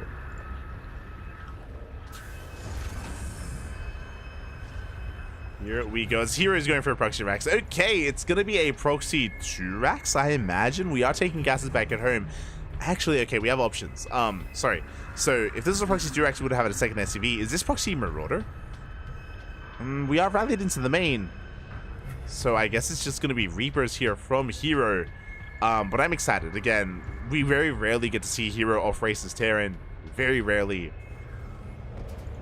So, I want to see what he has to offer here. What do you have for us, mate? He's cooking, Papi. He's cooking. What's he cooking, though? We're here to find out. Max Packs going for standard opener himself, going for a gate into Cyber, into expand, going for a safety Zealot. Does make sense. Does want to get cheesed out. Probe Scout does confirm that the Rax is missing, and we'll get eyes on both of these gas guys. It's just Proxy Reaper. SCV is coming in for either an eBay block or a bunker behind the mineral line. We're going for the bunker in the mineral line. The way this works is with the fast Reaper, we're going to be harassing the mineral line, we're going to be focusing down probes, and we're going to be able to get into that bunker to delay mining at the natural for as long as we can. It's going to be a very annoying playstyle here to deal with. And the bunker's getting up and running, but we have a safety Zealot, and with this Zealot, we should deny the bunker. The bunker should be canceled. There we go, we have the cancel on the bunker. Reaper gets in. So far, good defense by Max Packs. Good defense so far. The Reaper does get one probe in the main. Ooh. Gets one probe in the main base, and he wants the other, but won't quite get it. As Max Packs will hold at the same time Stalker comes out, we shut down the initial Reaper. Across the map, the probe gets a full scout of the main base, does confirm the transition, does confirm the factory of Hero. It's going to be a 1-1-1. Okay, so a very delayed command center. It's going to be a 1-1-1 into a delayed natural base, into a delayed CC. Oof. Yeah, SCV is going to be forced back as well. Rax is floating back home, and the probe is shut down. We do get an SCV kill, though. Nicely done by Max Packs. As Zelt's going to be forced back. We do have a command center on the way on location, so it's not going to be a one base all in. And Max Packs is going for Blink. Let's go. Twilight Council's on the way. I want to see Max Packs just go 4-gate Blink, do the Max Packs special, and see if Hero can keep up with that. I'm curious. 4-gate Blink is going to be on the way. Hero back at home, getting into a pretty committed mine drop, actually. Going into a second Rax. Mine shot going to be going off on a Stalker. I believe, yeah, Stalker does go down. Widowmines are repositioning. Zelda's going to go down as well, but we do delay that command center. Up. Ooh. Very nicely done by Hero. Does knock the Stalker within range of that Widowmine. And now we're moving out across the map. Max Packs getting ready back at home. Getting up to 2 gateways so far. 2 gateways in a robo. Okay, it looks like this may just be 2-gate blink into a third. Never mind, there's a 3rd gateway. Okay. A little bit more aggressive. 3-gate blink out of Hero. One Mind Drop is coming in. Making its way towards the main. At the same time, Reaper gets surrounded here at the natural. Reaper won't get much done. Mind Shot, ooh. Only connects with 1 probe. 2 probes go down in total.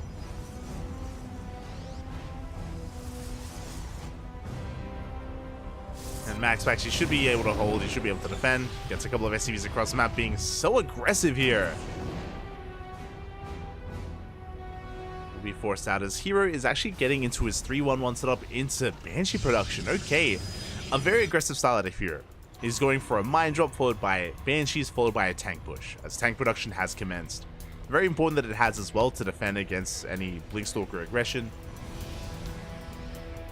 Especially because we do have a 4th gateway on the way. Interesting, it's a delayed 4th gate, but it is in production here. Max. He's looking to push out. He's going for 4-gate blink. Gets one of these Widow Mines, avoids the other shot. And with cleaning up these Widow Mines, we can commit across the map. Yeah, we're sending it. And how well or how good is Hero's 4-gate blink defense? That's the real question. As he's pushing, this is gonna be a rough move here from Hero. He does move out, does come across the army though. It does not give Max time to reinforce. We need more Stalkers. We need to warp in. Reinforcements have arrived.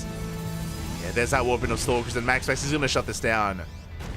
Hero is caught in the middle of the map. The 1st tank falls, the 2nd tank as well, and he loses everything, and that's gonna be game.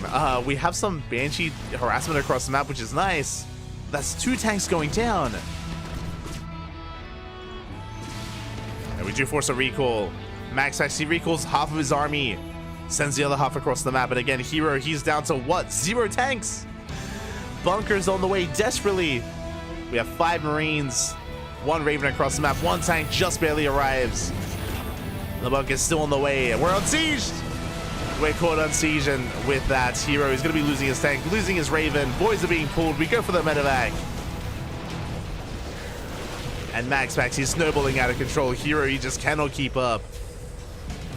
Not with the 4-gate blink of Max. And again, for Hero to push out against 4-gate blink was crazy. It was ideal for Max. He shut him down. All Max needed was a warp in. And he got it off.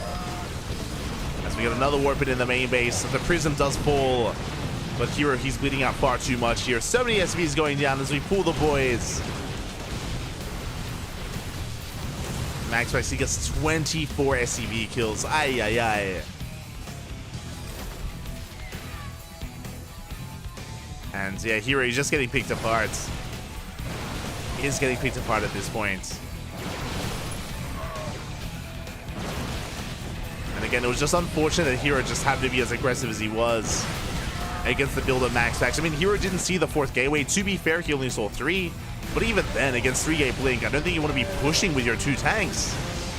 And GG gets caught. He is overwhelmed, and Max will take the series 3-0, becoming this week's ESL Open Cup Americas champion.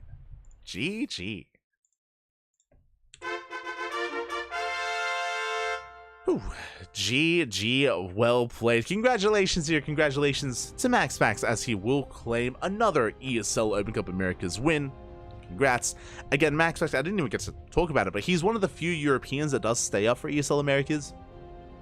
There's only a handful of them. Typically, it's Clem, Max, Wayne, and Geralt. I would say those are the top 4 that usually stay up. Sometimes Skillis as well. But they're usually the top 4 Europeans that do compete in ESL Americas week after week after week.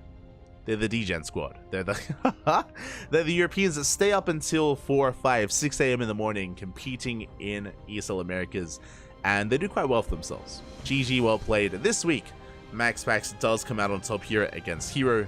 Very well done. Not an easy opponent to go up against. As I'm quickly double checking, last week Dark, if you remember, because we casted it, Dark did defeat MaxPax in the finals. Here, MaxPax takes down Hero. Very well done. Very impressive stuff here.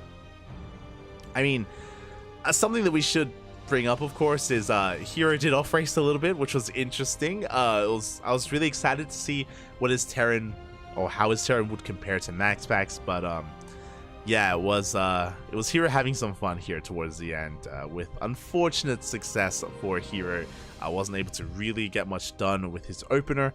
The proxy Rax Reaper again kind of fell in its face against MaxPax, handled it very well, very nicely, took it seriously. GG. GG, very solid play there from MaxPax. And a big shout out, oh my god, Bappy. A big shout to Gilmore199. Thank you so much for subscribing with Twitch Prime. Thank you, Puppy. Thank you. We do appreciate the support. Thanks to the support, we're able to fund our own tournaments. Thank you so much, Puppy. Thank you. Hope you enjoy the content. Hope you enjoy the casting. Hope you enjoy the StarCraft. Thank you. But I did want to quickly check something here. Did want to check the history between Hero and MaxPax. Most recent history between the two players.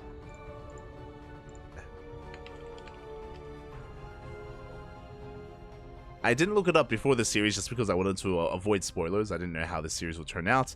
And it's been pretty back and forth. Let's go. This year, Hero, he's won 4 series against the 3 of MaxPax. So MaxPax, he's fighting back. He's bouncing back. Still slightly behind in series overall against Hero, but he's catching up. He is catching up here. So again, there's a reason why we do sometimes argue which one is the best Protoss player between the two of them. And again, this is just between each other. But yeah, we'll see how much more success they can have here in the coming weeks, in the coming GSL as well, as I'm going to be looking forward to seeing Hero alongside players like Gumiho, Dark. Raynor's going to be a part of it as well. Congratulations to Raynor for qualifying for GSL. And I wish the best of luck to MaxPax in the EPT Spring Regionals as well. Is going to be competing in those regionals. I think Raynor's going to be competing as well. Raynor has the downside for Raynor is he has to play with ping because he is in Korea. But thankfully the regionals are online, so I wish him the best. Wish him the best there. Just catching up in the chat.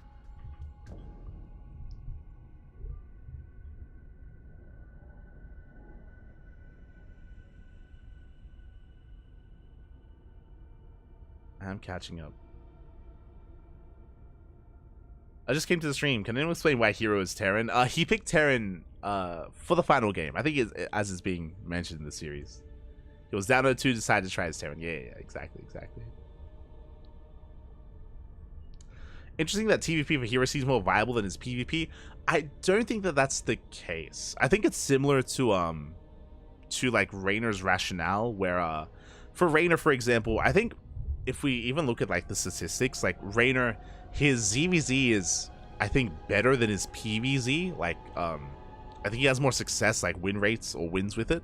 But at the same time, like Raynor, he enjoys playing PVZ. I say he enjoys playing it. I should like try to clarify that. What I mean by that is that it feels like Raynor at times feels like it's easier to win with his Protoss than it would be with his Zerg, even though, like, statistically, maybe his Zerg is favored more against players like Solar or Dark or Serral. Whenever he picks Protoss, it feels like, again, he maybe has more of an advantage there. He's maybe more confident with his Protoss as well. I think that's a big thing for Raynor, is his confidence levels are probably a little bit higher with Protoss. Whether the confidence is misguided or misplaced, hard to say, because like he does take games off of these players. Like Raynor, he's beaten Serral with his Protoss. He's beaten Solar with his Protoss many a time as well. Like, he's damn good at it. Like, that's not, like, whenever he picks Protoss, it's not like he's memeing. It's not like he's, like, not taking it seriously. I think that's maybe the biggest misconception. I think a lot of people, when they see Raynor pick Protoss, they think that he's not taking it seriously, and they think that he's, like, clowning, when he is, and he does beat these players with it. Like, I think that's important to bear in mind. I think Raynor's even spoken about it. Like, I don't think he enjoys it. People think that, like, you know, he's like, you know, gambling, I guess, with picking it.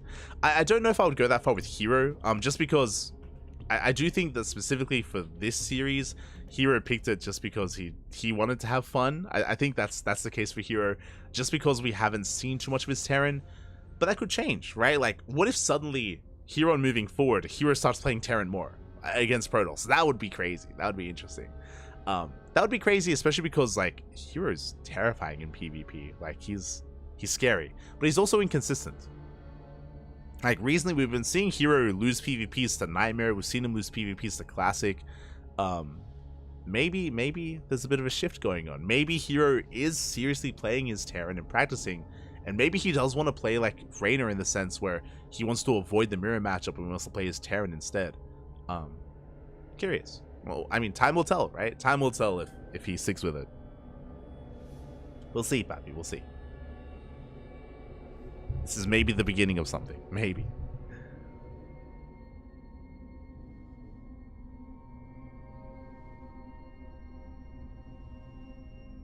Here we go. Any more ESL qualifiers later today? So much StarCraft and replay packs. No, we're done for today, Pop. We're done for today. We've yet to really get into the GSL qualifiers. I do want to do a GSL qualifier cast, but we will most likely going over the GSL qualifiers next week. It's gonna be next week that we go over the GSL qualifiers. Most likely on Thursday. Yeah. Thursday is our free day. Maybe Thursday, maybe Tuesday as well. There are a lot of replays for the GSL, so it's probably gonna be, we're gonna split it up into 2 broadcasts, 2 days, 2 days of GSL next week. So look forward to it.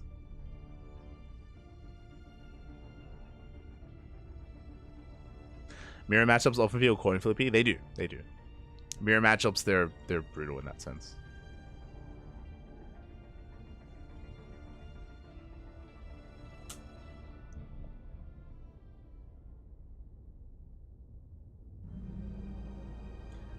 Replay packs or subs? Maybe I used wrong term. Oh,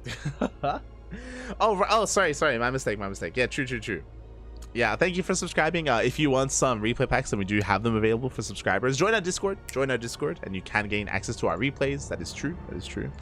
And yeah, we're gonna be done here for the night. We're gonna be back tomorrow. Tomorrow's broadcast is going to be, okay, we have 2 events tomorrow. We have the Masters Swan Open. If you're curious what that is a tournament that we do host ourselves. It is an amateur tournament. So tomorrow we have a tournament for Bronze to Masters 2 players, I believe 4.7k MMR. So if you're curious, if you are interested in maybe tuning into some more amateur StarCraft, we got you covered tomorrow. Otherwise, tomorrow is something special. Do I have a link? I believe I do. Eddie, the owner of OSC, reached out the other day and he approached us with a casting opportunity for a 2v2 tournament. Oh boy. Okay, so signups are still open. Can I show this off on stream? Let's quickly just sort this out. Un momento here. I'm gonna turn this off, turn this on. Okay, bam. There we go. Okay, so it was recently posted and recently announced. It is the OSC Elite 2v2 Cup number 2, by the way, number 2. And so far we have a couple of pairings. We have Nickrak to Middle VK. Okay, interesting. Demi and Night Phoenix. They're friends. Demi and Night Phoenix, they've come together. Arch and Shameless, Milky Cow and Wayne, Hydra and Mixu. Interesting pairing. Mio Mike and Hon Mono. Let's go. Oh, sorry, I should scroll down. Mio Mike and Hon Mono and Baby Marine and Forjumi. Okay. So we do have, again, a couple of pairings of players here. Signups are still open, so we could see some more players file in and some more teams file in as well. 2v2 is something that you barely see in the competitive like kind of area here of StarCraft. Like 2v2 is not balanced. Let me quickly say that it's not balanced, Papi. So don't expect the most balanced of games. We can see some nonsense.